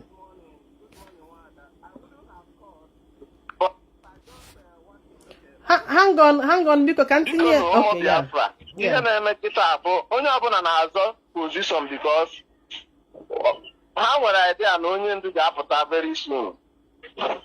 This is the desperation time, so that we will not be carried away by some of all this mind game ndị a na-play. Onye ọbụla bụkwa onye duiri ha n'ụbụ just to dislodge and have position themselves because they feel na ọ bụ na onye ndupụta obido mebe new appointment nyebe chụba ndị ha blackmail then tinyewe ha. That is the only thing. Mụnwa na onwe m this also ọjị onwe ha most of all these people all of us na-esocha ha ncha until onye ha emeghe mmehie. Ka m si onweghị ihe ọbụla o kwuru ọ na-ekwu of recent na-ege ya ụbọchị m nwere ohere nga mara asọ ihe ọ kọtara so immediately ibido wee kọwa ha na onwe m mụnwa mee nke a mụnwa mee nke a mụnwa mee nke ọzọ oge ihe m ji ekwu ihe a bụ ibe ngewa na onwe gị irue chisịwa mụnwa mee nke a mụnwa karị ha na ihe anyị pụtara ime ahapụ gị na peji gị ị na-akọ ya ebe ahụ. Thank God you bụ one of the positions of the institution of mbụ ndị otu anyị okwihu gị ihe m ji asụ asụsụ otu a nsị asụ ahụ maka ebe m nọ mana ihe m ji wee chọọ advice na-enye ndị be anyị bụ ka anyị ghara ịdịkarị ide ewu with all these ihe na onye ọbụla nọ na njem a like ihe ose ọjịwa na akọtọkọ ebe onye isi ndị isi anyị nọ anyị ma ndị isi anyị oles ma ndị bịara ọfụọ ma ọ bụ ndị bụbu enemy of ndị isi anyị ga na support whatever they are saying. Many of them go to their page and you know that people have begun to ignore them. Yes, I'm going to ignore them and they'll clarify Yamaka the ignorance. That is the point in your make. Thank you so much. Thank you. You made mention of when you have an enemy, anytime an enemy begins to speak against the house Obilongo, what he does, he begins to attract like enemies of that house. Or enemy. Watch ya that this guy anyị na-ekwu Darlington na nke wachebe na nke umetusela each time ha pụtara ka ha kwuo against this house, against the leadership, ndị ha na-eme attract ndị autopilot and ndị achụrụ achụ sacked criminals asake from IPOB because that's what they have been eagering to hear. So anytime with these guys bidoro ekwu about it, you will see them come out to give them support. That is why if some people want to support with these people, don't panic. I know that it will happen. Or already enemies, enemies na go kili looking for like minds. To come together to put a force or enemy ha. So how do you na gather our own enemies of Biafra struggle, enemies of IPOB. Ndị ha na ha ga enwezi ike try kwa their little best, mana ha enwe no force. They don't have strength. Or Darlington, tell me what Darlington can do. Look at me here, Darlington nwere ike imeni nothing. So noise on the child blackmail or not immune. Every no so someone after this his selfishness. Among all of you are saying it. Okay, let's continue. Let me make more call. And well, a lot of calls about tabloon. Let me see if I can bring some in. Okay, let's hear from this person. I don't know who he is. And where contrary opinion is very, very welcome. Hello, good morning. Welcome to the program.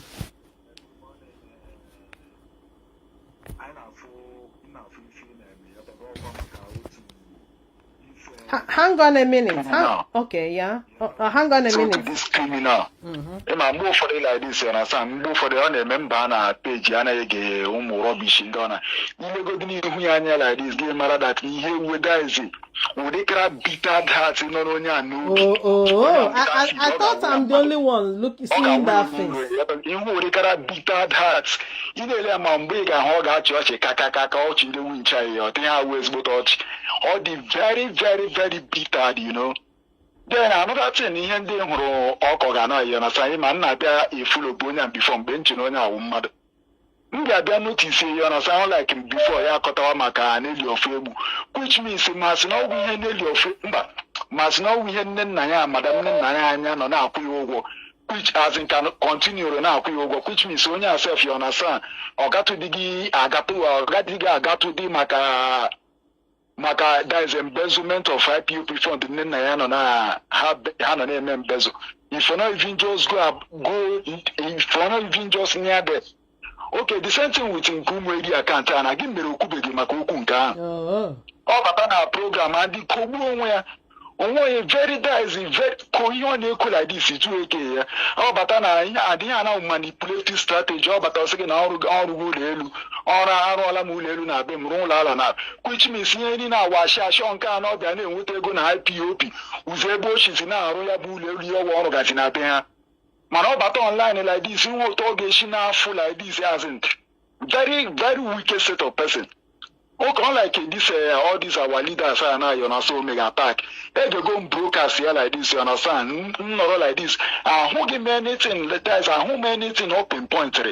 All black men in cars, no, that is rubbish. And defend the just mark here, actually, you cook it and if for any time when you do Gapota, our leader Gapota. Maybe our leader, when they coach against him, believe you me, only I got resigned to all got resigned in IPOP. All got but online like this, you understand? You see that anything but IPOP. Or Pugaka. Why? Because everyone who she like this, you understand, those a close go. And which I will put anything basara go. Ever anything basara money. Believe you me, you understand who this person, only I got dies. Only make a tategi like this, you understand, anything no basara umwe wine aso. Okay, here na no mega attack our leaders and Ataga Fukembe, Eji, our leader Eji, and then in Obiana Castigate now during the time of Ekperima. I could remember vividly, you understand, this guy now, Mamoni may broadcast Ekperima like 2 times, I think I'm sure. I know Monya Biloku Ekperima, and you Kukata Gate Ekperima before, yes, only I didn't show no me broadcast Maka Ekperima up to 2 times. To the extent the opportunities like this, you see, we should stop talking about Ekperima, that they are giving him publicity any now. Why? Because all my guys, all my kiyeni guys, Kuluko, all my kiyeni she connected together. Okay, now you understand. Now that everything I got from, especially this office in Germany. The thing now that is all for no beer. You know, you need that or try to again need that or try no that he just want to use leadership to fail. And they are proving him wrong like this. You understand? I made like this. The whole thing just now fear. Meanwhile, Mark, I come my word. Anytime our leader put like this, you understand? Say that now. You know, as in maybe our leader just not there against him or something like that. Believe you me, no one got resigned in IPOB. That's saying that no one dedicated, you know, did not dedicated all that now. The whole money like this on us on any golly no with the non IPOB or challenge here now, the after. Or dig after funding and one now. Okay, only gaga for a week also. Only gaga for 1 week also like this, and I sang gaga for a sinner. Say like this, you understand, we raise your name may start money from our people. Meanwhile, when you say that now you console win here like this, you understand, question that God for 1 week, considering now question you here the real here. Man, all boy like this, Potako online, yes, I'm saying with the co-source son, Yeni now, whatever, and I'm not pushing them. As in Yeni, as in Ifenina Ketana, you eat and Madonna, Ezra, and if she can buy mana. Eat and Madu now, we're going to organize spend. In a year like this, you have we concern, I get spend up to 200,000 naira this year, by year to Tahadi. Man, they go no like this, and some make here like this, and our people. Bam, bam, bam, bam, bam. Thank you so much. Like this as all the very, very grievous in an email like this. All the too much. I don't know.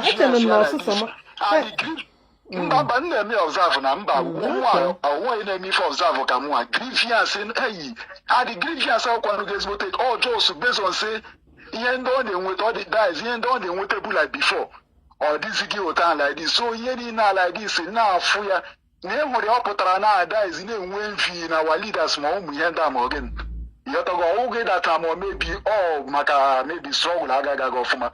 Mano, maka, that is selfish interest. Yeah. That is some personal aggrandizement. Yeah. Thank you so much, comrade. You've taken 6 minutes, Biko. Thank you. Thank you for your contribution. Thank you. Yeah, he made a very wonderful contribution. Prince Darlington, you've had it. So you are busted. If you think that your lies and your blackmails are selling in our house, most people know that this struggle magazine being dedicated to your stomach. He will stomach infrastructure. It's all about your stomach. You are dedicated to a foggy. Any day from here, you roam out like an angry lion. But we are following you up. I get so. Question is an heavyweight. It will heavyweight. We are going to watch and see how it goes. And you got for that your heaviness. 1 kg. You need to prove it. Need the heavy. You will prove how heavy you are. Because I don't see that weight. The only thing I see is 1%. 1 kg. Oh, you enough. So who else should I call? There will a lot of call here. But I don't want it to be like I'm choosing.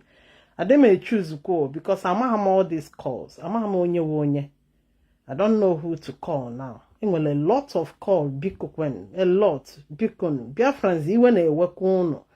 Ezibui when a work on. I'm actually not someone for all these things. So ono na fukuin ha. Ono bacha nkete. Ono na fu onyo ria, we onyo ri nkete. O we bia ka obia zuri han. Who else should I call? I'm poke no onya otego onya akpawam. Let me call this person. Somewhere contrary opinion, not the good. You bring guy up. Okay, no, onye ikugo. Sorry, onye ikugo. Who else should I call? Okay, Kankmonya.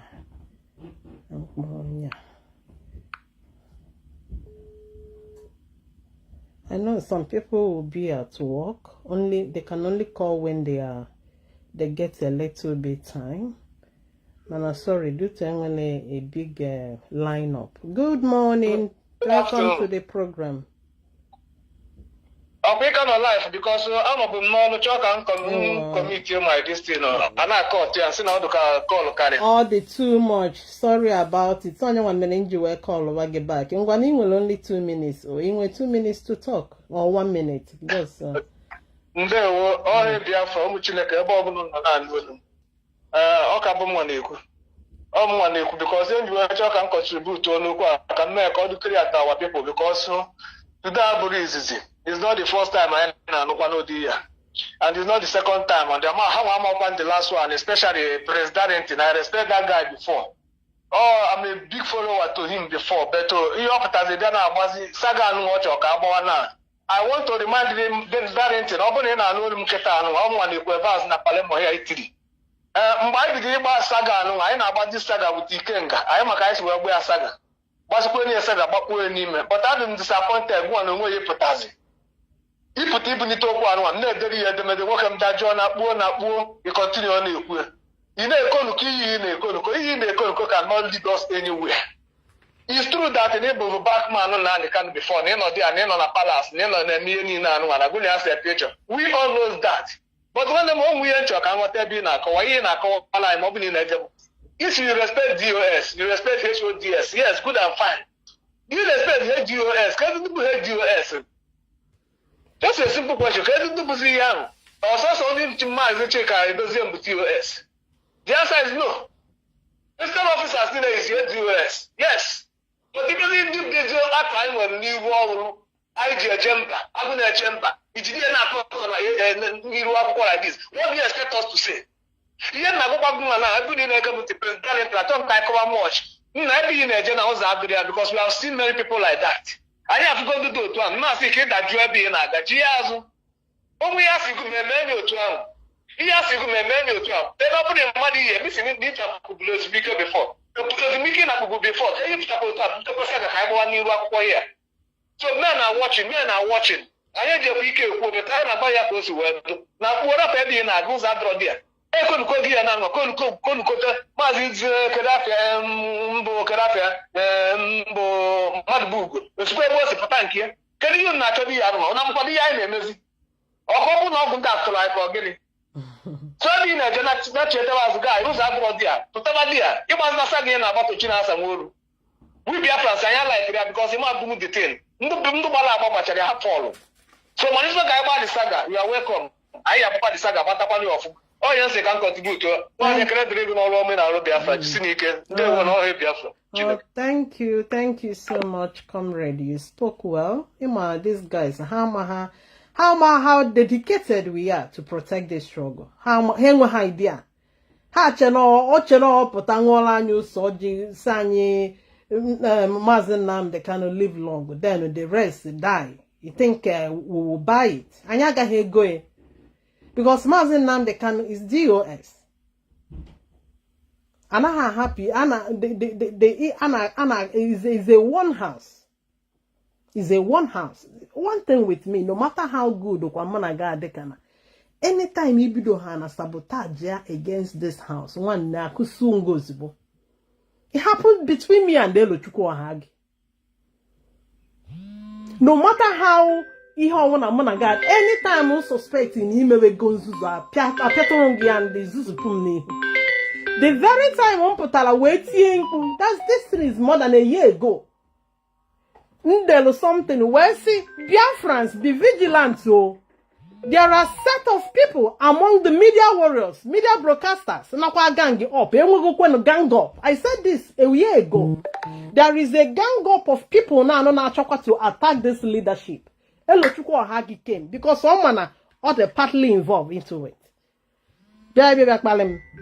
Money aware quarters copy from my platform. So that is me. And not only me, with all Biafra. In Biafra, strike at that very thing. The very special to this struggle. And you're working no matter what you are, no matter how close you are, we will come after you. So yeah, heavyweight. And you're going if you declare that we are the lightweight, and you're working that a lighter weight can destroy a heavyweight. What makes you a heavy? I want to anything in you. But in the physical, man si na jage ma ihe ono na peto si ana so ono na agwo and so on. Maka afu no nafugo mo na ogwu ka eji eje. You in particular. Man sigi na jage ahu niile. None of them touches me. You can try. Let me call this last person that just called. Because 2 minutes. Obey. You guys are not obeying me. 2 minutes, sir. Good morning. Welcome to the program. Yes, one and they won't. Welcome. Yes, we can hear you. Yes, okay, National Coordinator South Africa. Welcome, sir. Thank you for your good work. Oh. You are highly welcome, sir. Mistake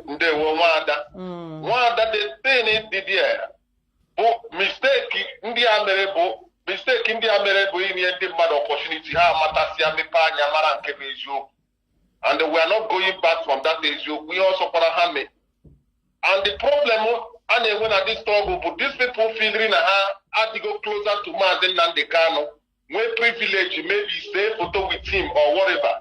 For them, all the hack of the Hawa within Nnamdi Kanu nowhere.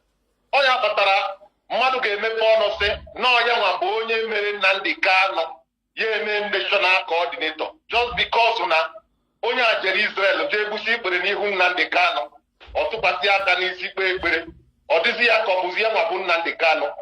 On a memo national coordinator, Onya, qualification, process of verification, before I may attend the position. And this kind of people work them very, very well because Oga, here a Bidoro. So always voice note to now circulate. They say, how this particular person no ego culture or not just any ego or cover nonsense again. Pure the autopilot. I just mention one fraction. Goal is to destroy the IPOB and destroy the leadership of India. Goal something. They can do anything. They can sell anything. Somebody may have vision say, no, na radio Biafra. Nime hala na kakona hala ya na gakona ya were konye na gaho. Ndi anine ano na forum. Hani ine ndo pilot ni na ma leadership mba. But I have the number and apply na eche. People are walanya. How abago kwemo ana na me mezukwe broadcast. I will go kwem broadcaster. So onyo. People emefelanya. Ihe na akọzi boshi akọ. Anyway, and they actually Mokamba Biafrans. I got to be very, very careful because the Indian nation who can provoke one, things against our leader. I things against our leader. How the provocation so I got to be very, very careful and focus on the release of our leader. As CJ protest, we go that protest. You know, we'll make our leader put that because our leader put that everything got be very, very clear. Everything got be clear. Yawa Bruno with the wrong information on a feed here. Yawa Genzizanya, Noro, I pray, Yaputa, Yesipela Ike buying it because Yesike buying it. Okay, made a lot of mistakes. Gaga tapuye more. Yaputa ye with a wire. Nego do we maybe a month or 2 months. Oga who says you need. Because only that most of us know, in as much as I will go to zeal, Nima say na zoo our work we cannot continue with the zoo. Yama Biazie Dolu, Dia Trigger, there are many of us. We put that lion food in Onyola, and I got to be very, very careful not to fall into that trap. Here they push one into Kaye, Wake, name comment to God is even our leader. And the every land like that, how we choose Yaka, well, we are wiser than them. Our leader remains our leader. Mazi Nnamdi Kanu remains our leader until he says otherwise. Thank you, Mazi. You made a very good point. Thanks for your contribution. Plan, and that is the presentation on a Biafrans with this Darlington. Up on how the DOS members have turned into enmity with Onyendu. Because they know Biafrans love Onyendu. So anything that will trigger anger is where they are going. Igwanye na ndi Mazi China Sanwuru na emezi nka ọ na-akpari Onyendu, all the DOS members and agba Onyendu mgba. These are the only thing they can present in order to get the minds of people. That's why, including in Mazi Benjamin Madibu, it's saying if you don't post the press release, then you are an enemy of Mazi Nnamdi Kanu out of nowhere. Press release, I will just share it immediately. That time, no matter the content. Despite that, the Facebook has brought my page down 2 or 3 times. Because of powerful and they use very strong languages. Facebook I strike on my page because of press release, but you didn't deter me from always posting it out of nowhere. Now like Mazi Nnamdi Kanu. We are not pressing for his release. Oh, how was it? How I won't do. These are the very set of people that have post media press release. They thought we didn't. Immediately press release. Wuruzie okuak monono. He posts then you are an enemy of Mazi Nnamdi Kanu. They with that cause highly problem, havoc here and there, confusion here and there. Ndi fella them, manuku moking among them. Look at where he is. Or drag nowhere in a mod. Or drag channel in a mod. Let me call another person. Or please, if you are still around, you can call me. If you are around, you can call me. I have a lot of missed call here. Let me call this person and see if he's around. I just want to give everybody the opportunity. I know it's very annoying. It's very annoying, and the person is not picking. Sorry, you called me before. That's why I'm calling back. I have a lot of calls. So welcome to the program. Continue. Am I coming? Yes, you are coming out live. Okay. Yeah. I want to be Biafrans. I am Mazi Chukwubuikem I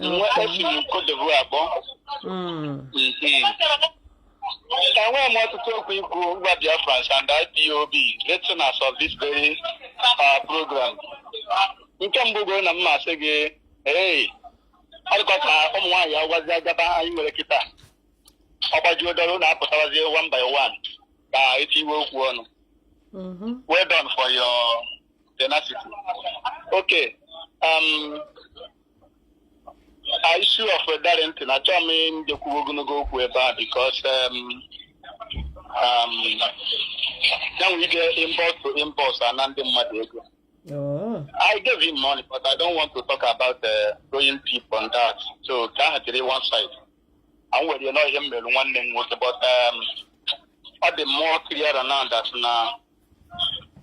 May use this opportunity to grab Biafrans that now. Only IPOB impulse for the first thing you get all help cultural help pertain to IPOB. Go ahead return to coordinate here because now I begin to find out that now some of them I carry go their zone, their unit. They don't even relate to any directive to them from their unit or zone or wherever they belong. So all this is insubordination. I need to work only by only impulse. Why more the I'm guilty of it. Okay, by Mad was telling me issue of IPOB. Personally try I can solve. But out of sympathy, out of we are together. At the Kosialogi, it's all way. It's in college. You know, Ghana, Ghana, yes. We are working together for the same mission. But the get perform goes in on a high level, near you go to the after leadership of this struggle. If we zone your video symbol, instead of being impacting discipline and the orderliness in what we are doing in order to get to where we are going. If we don't behave, different opinion. Now, it will occur to me to see why we can sustain an institution or last year for a century. Why we cannot sustain an institution or get it because most of us lack discipline. Although I know foundation ever is their system. I used to total many things or they out of hand. Okay, so what I'm here to advise every IPOB, this ideology IPOB when I pursue Biafra. We must do everything. That is the hardest thing to do. To obey somebody above you. So that's why sometimes because they were born to be under a man. Okay? And they have been doing it for God knows when. Till now. So sometimes if you have a respect for people, you need to think and see what the kind of humility those people are showing before you act. There are many companies they calculate. Any decision can affect the life. And that life is so precious. So people coming making propaganda of this bank on my system, and I can never try to do it. Okay, so all I'm here to say is that I'm asking all the IPOB members and the lovers of freedom to continue keeping on where we are going.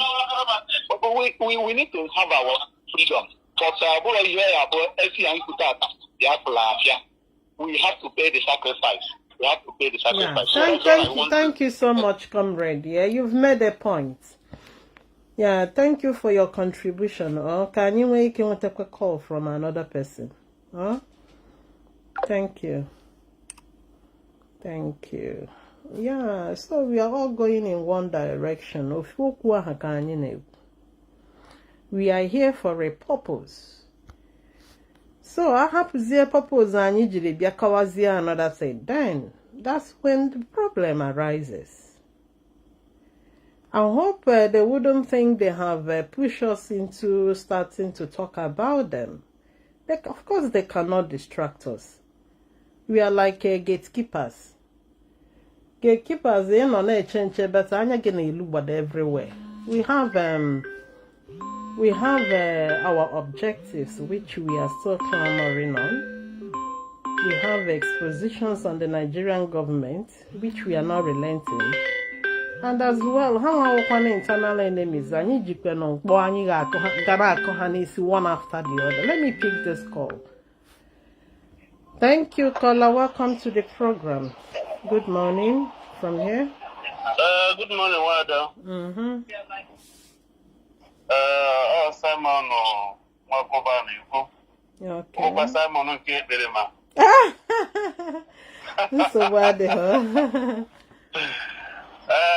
so I just want to say thank you very much for your hard work.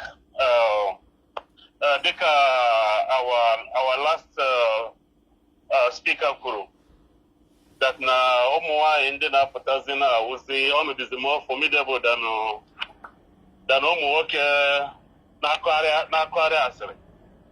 you know. Yeah, so thank you very much for your hard work, you know. And we really appreciate you coming online to broadcast. Thank you. Okay, I'm calling from Cape Town, South Africa. Okay. You know. Yeah, so yeah, man, like either go I put me in touch with the South African coordinator, you know, the national coordinator, or either in my number, or number. Okay. Can we can communicate with Yanwa because I'm a member of Cape Town branch here, you know. But Kanu that particular branch hijack. So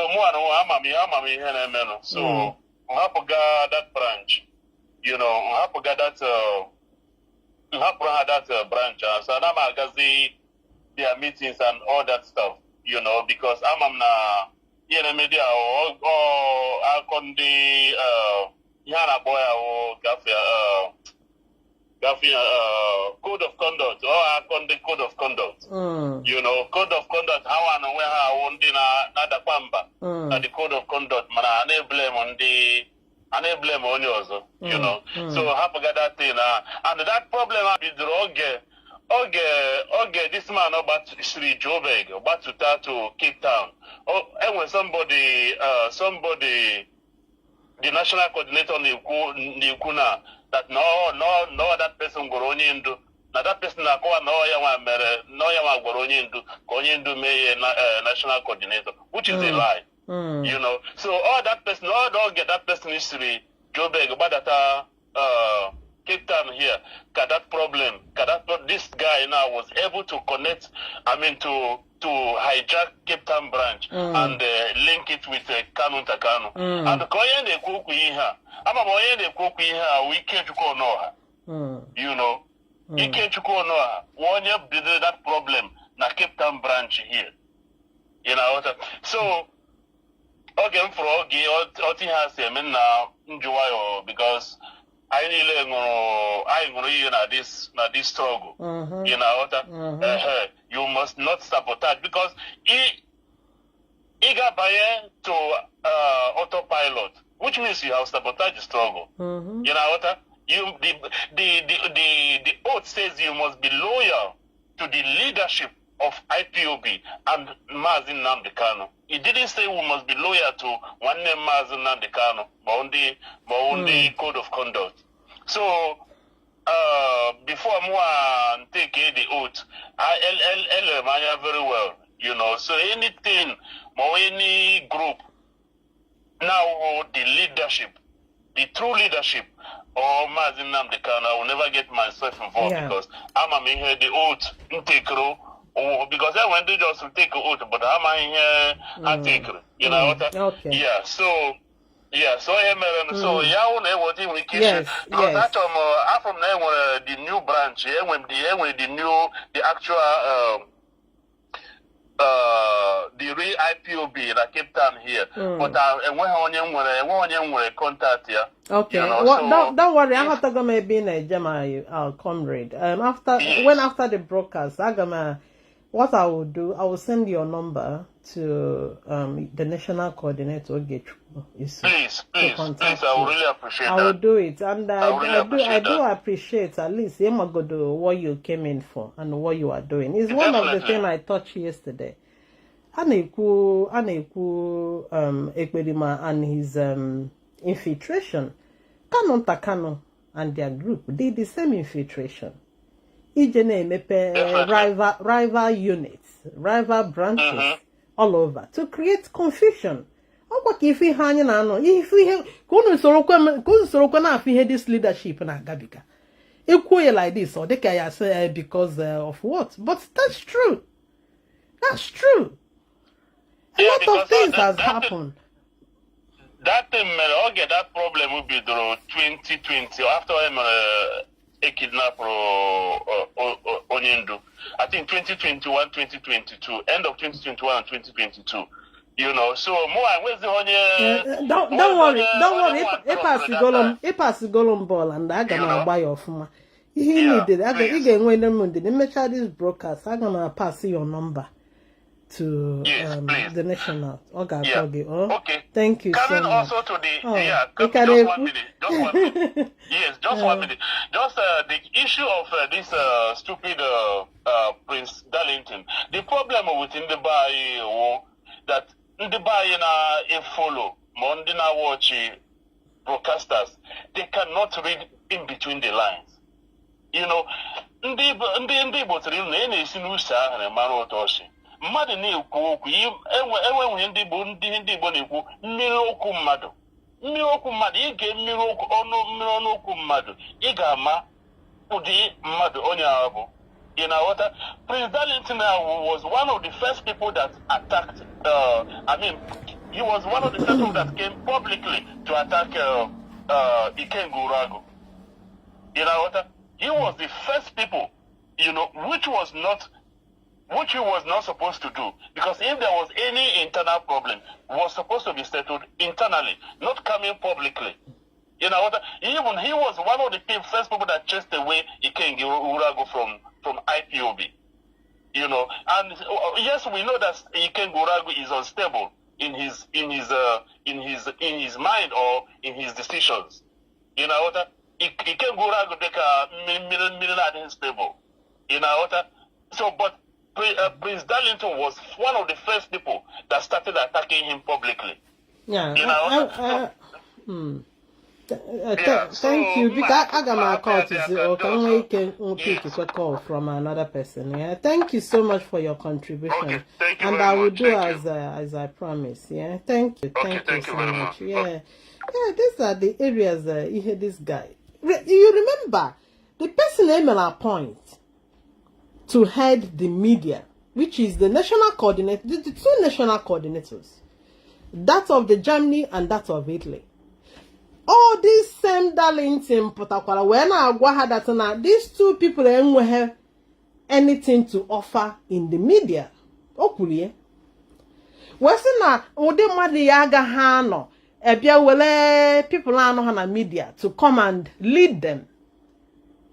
In IPOB, the people on a leadership position have gala training, a course in the university for their positions. Ndị national coordinators enwere course ha jeje me na university, hemelo leadership course na university.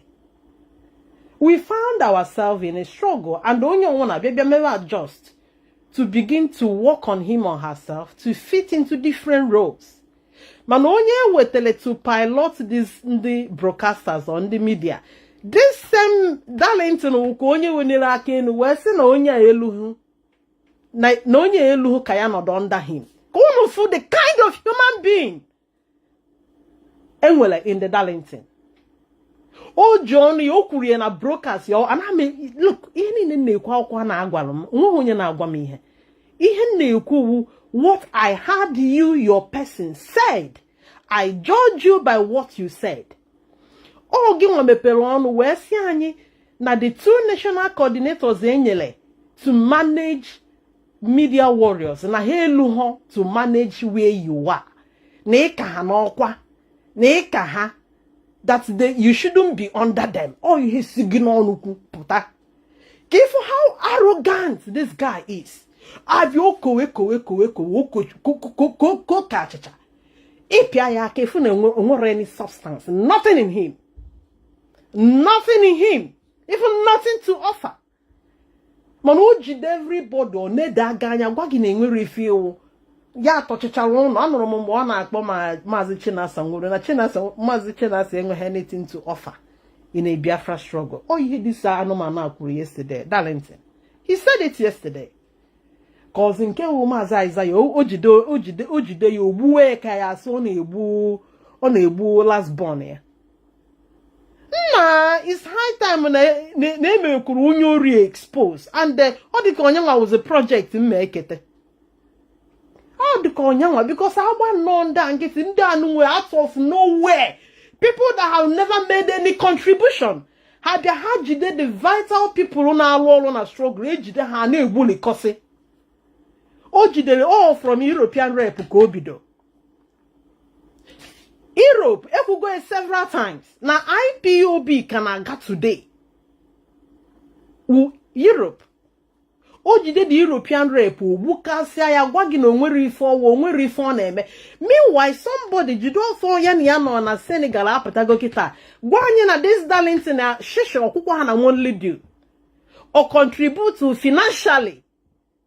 So see how na agwa anyị o medere o si Jericho ga Damascus si eje ekwulu ọbịa ufuma ihe a ka ị ga na-anụ n'ọnụ onye a. Onye gị na nọ na Senegal ịgwara anyị na ị na-akwa nkwụ na Senegal iwu ọba Senegal before onye ndu wee kpọọ gị wee sị gị natawa. Anyị anụgo ya today na enwekwaghị ihe iche na Senegal ma na IPOB ebe nwee na enwekwaghị nke isoro mee ego kwa iwetemhu.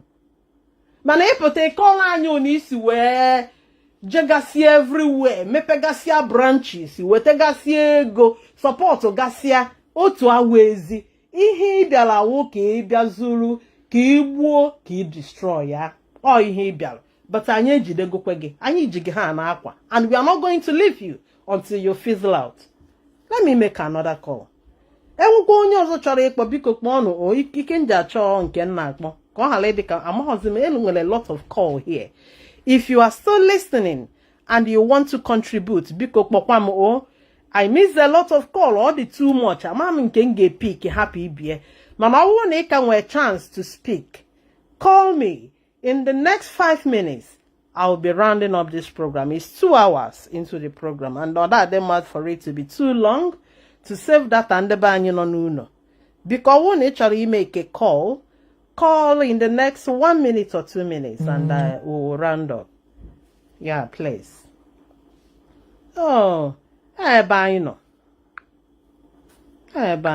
Anya gaha hapuge to destroy the very people na alụ na agba mbọ na struggle. Anya gaha emie, okay? Anya gaha emie. If you don't want to belong, ọwụrụ na ịdị too high, maka onye ọwụ na dị too low for you. Everybody. Ine kata anụkata m ihe ọ na-akọ maka Mazi Chinasa Nwuru yesterday. Okwu kata asị na Mazi Chinasa Nwuru has nothing to offer. Ọ na-asị asị na radio Biafra. O kwukwuru na ihe onye a na-ekwu n'ọna na-akọ dị ya akọ. Onye awụ evil impersonation. Evil personified. I mean, ihe ị bịara mmebi mana anyị ejidegokwe gị, anyị dọdọrọ gị na pant now. Anyị dọdọrọ gị na pant, and anyị ga-esebi gị mkpụrụ amụ if you don't take time. If you want to respect yourself, you must have to respect the leadership. Otherwise, anyị na ga-akwata anyị. In the absence of further call, I'll be rounding up this program, and I want to say thank you to each and every one of you that hanged on in the listening, and the people that called in to participate. Thank you for your massive contributions, because initially I was thinking I was the only one. Name this guy observer. Madam na anya unu niile ka anya m. Anya unu ka kwa anya m, and uche unu ka uche m. So thank you for your observations. Thank you for your input, and we will continue to support the struggle. We will continue to respect our leadership. Any observations, anything to contribute, go through your coordinators. In this year, you have a way of speaking to them. Or on their inbox them. In any contribution, in to the struggle, it's all allowed. You can make the same true to them. Speak to them. Correct how raw saints, how raw perfect human beings. Not perfect in one. Man, na local law. What we are into is collaboration. Anya have to kill or to scrutinize and destroy. No. Yes, you can make your observations. You can make your polite analysis of events, but not to mar or destroy people's personalities or reputation out of jealousy and anyuku. So thank you once again for listening and joining this program. As I promised, I will try to be coming as much as I can to do one presentation or the other. Thank you so much for your support, and we'll keep on supporting IPOB and ESN. Goodbye from here.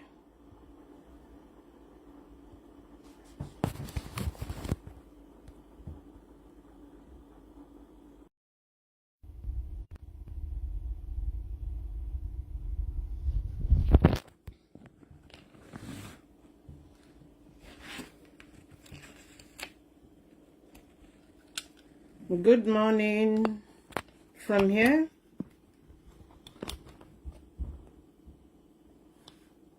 Good morning, good morning.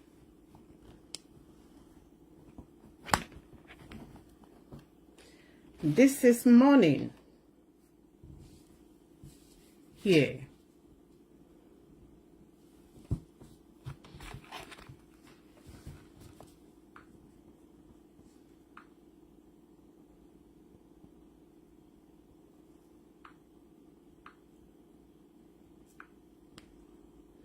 Good morning, my fellow Biafrans, IPOB family members. Join me this morning today, Saturday. Today is 29th, I think, isn't it?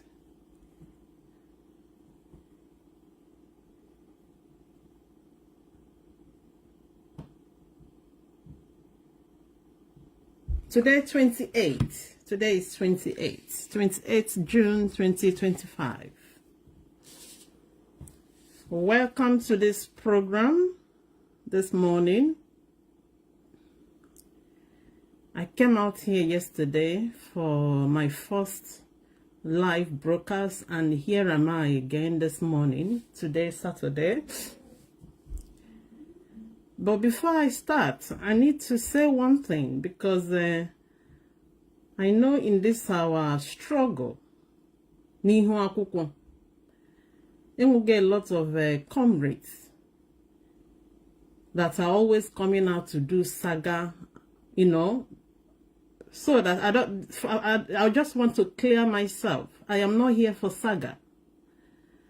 I am not here to insult anybody.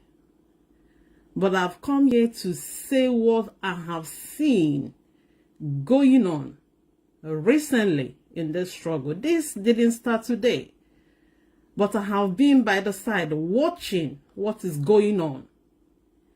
Looking at my topic this morning. The topic says the damaging activities of Darlington as he the hot. Many of us in this struggle know who Darlington is. Chukwubuikem, I can't remember his surname again, but he's known as Darlington, as he the hot. Some people call him Mazi Usoji. I have watched, I have observed especially in the recent times, activities of this guy called the Darlington. And I have come out to say some of those things. I don't want to be playing, I might not be playing his voice, or I might play some.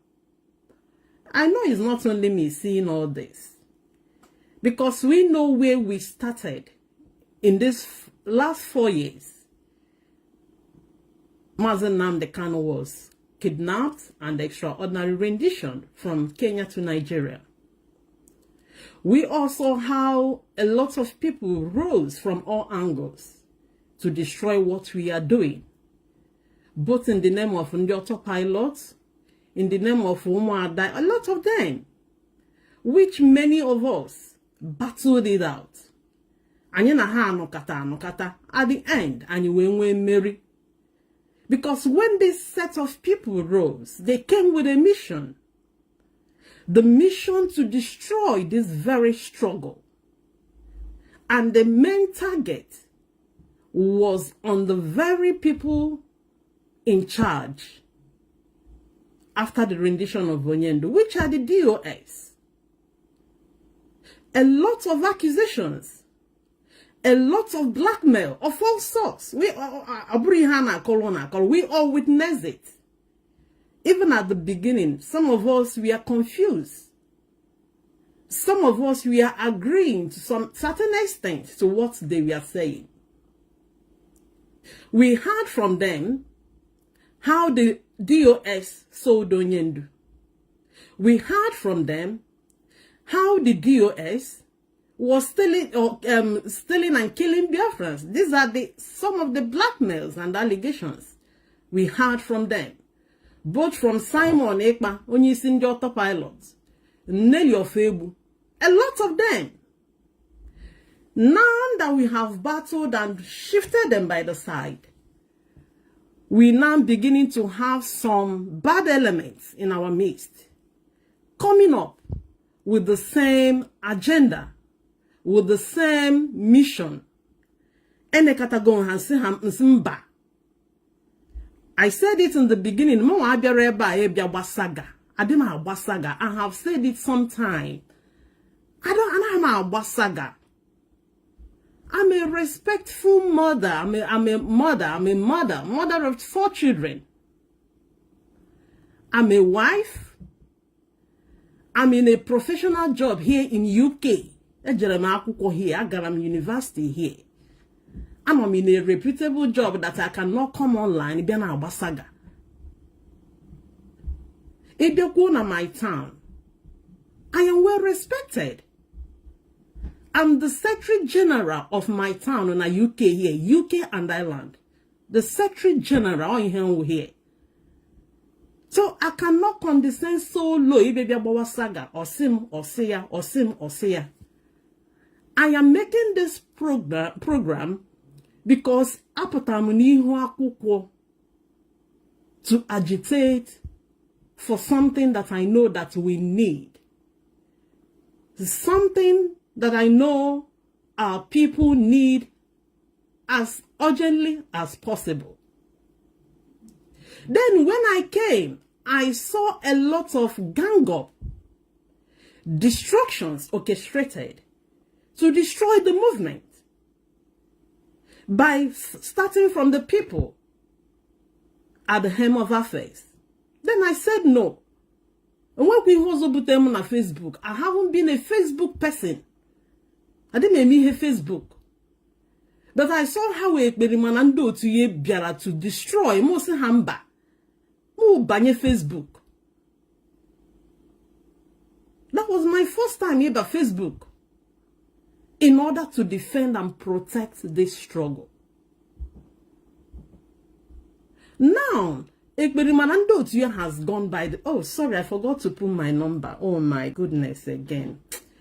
Oh, I can't go back. Because I would like to get a call. Oh, I would like to get a call at the end of this broadcast. Anyway, we'll see how we'll do it. I will see how we'll do it.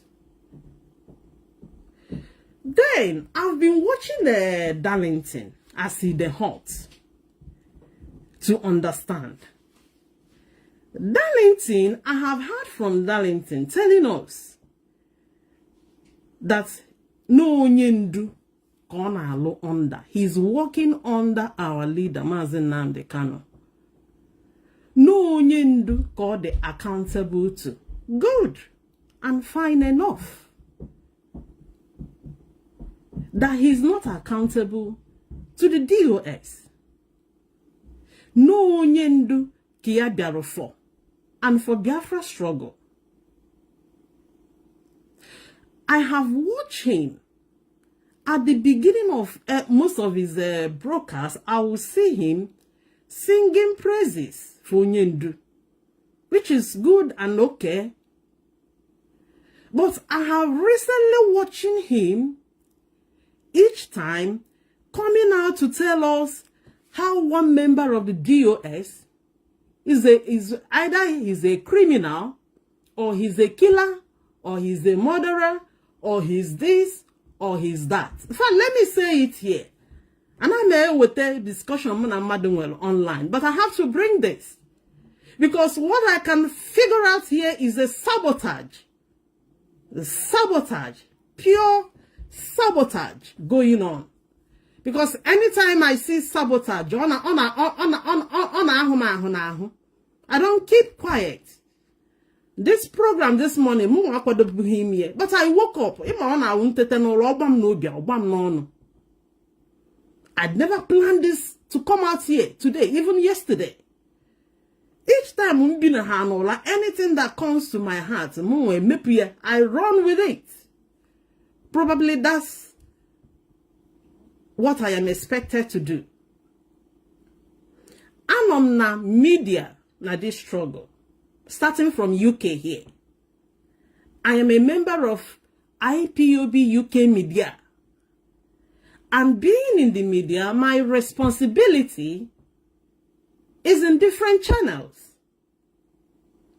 to speak about our objectives, which is Biafra, to defend our people that are going through subjugations in the hands of Nigerian government.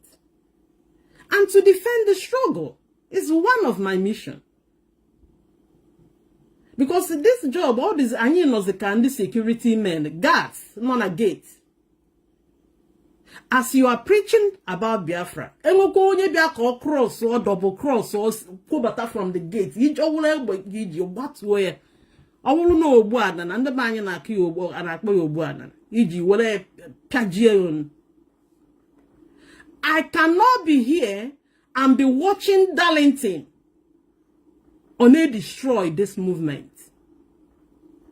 Darlington Polomo na April 11th here, this year. amara m ihe ọ na-akpọrọ m afụrụ m call ya ka ọ na-abata. I was reluctant to say onye because onye this guy, I have confronted him either I think last year.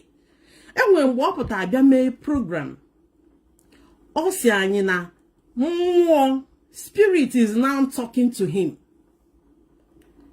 That spirit told him that no ndu put an engwelendi non a DOS gam ndu akana ihu. Some of you will remember that broadcast. I was among the people online that day. See, which spirit or spirit in Kegwala Nelly of Ebu na DOS kidnapped or rendition donyendu. Ko spirit in Kegwala na DOS should be destroyed. Kedu spirit in Kene kwa. Let's understand. You can't come online and not signing in a spirit in a wazigoku. Ogwalogi that's in a DOS that they would challenge Onyendu. So I confronted him that time. So when his call came in April 11th, I was reluctant in the first Sihene. Again. I decided to pick the call. Kedi Honako. Totu akoko, I'm on a call for more than an hour or so. Gini konako. That the members of the DOS in Emenke, when I gana ha one by one, ya ne destroy her, ya na ekumaka ha, ya ne ekwalo ha na eme. Now, this guy is somebody I have watched. Almost every member of the DOS keep grow up to tell us how evil they are. You have almost, the only person you have spared so far is Mazi. Now, and you are telling us that we have the reason to be praising Onyendu, to protect Onyendu. And we have the reason to destroy some members of the DOS. Now, some of arguments to me, na call. Why I get single her out? Now, I use a scenario when you example. And see a look. Now, this struggle line, the aim of protecting the very people Kajidi struggle is the same reason Mazi Nnamdi Kanu was protected and is still being protected. Emumonye was saint. Mazi Nnamdi Kanu is not a saint. He's not a perfect man.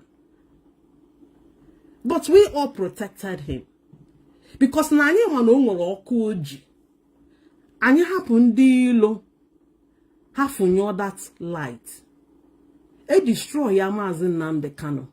A man a destroy go Biafra struggle and IPOB. That's why we all rallied behind him. Nye maximum support even up till today. Then I see this very guy, Darlington. If they say any get protect Onyendu. Manandi lead the DOS. Any gonna potassium one after the other. Now pia hetanike. What's it no one then or it's not right. I remember I used a scenario that I phone call that day. What's it now? Look, the way I see things. The way the protection in yellow, Mazi Nnamdi Kanu, got the same measure of protection in Genye, the DOS members. So far na furo obviously alu hanalo. And say kedalu we ha isidindana. Tell me, I need to know. Mono any chani on this struggle. Any man do DOS. We know how they operate. And when the allegation with India, and guys, this is the reason why we should destroy these people. At the end, all of us saw that is all lies. Some of the gullible people that thought it was true join the enemies, the weakest, to blackmail, trying to bring them down. But the movement is heaven ordained. And now Darlington has risen. Onyo ketena no Mazi China Sanworu. In the last 2-3 days about Mazi Ngoru, more in against. Ana can we a favor? No, nothing like that. Ihendelawu can hold this struggle. Yesterday, I got on so na mo a good supporter. Oh, the chimney work Batani Haneme, and I mean maximum support as much as I can. Maximum support. Come in. Yeah, as much as I can. Now, this guy Nnamdi Darlington on a broadcast 2 days ago. I think it should be 2 days ago. I try me to voice here.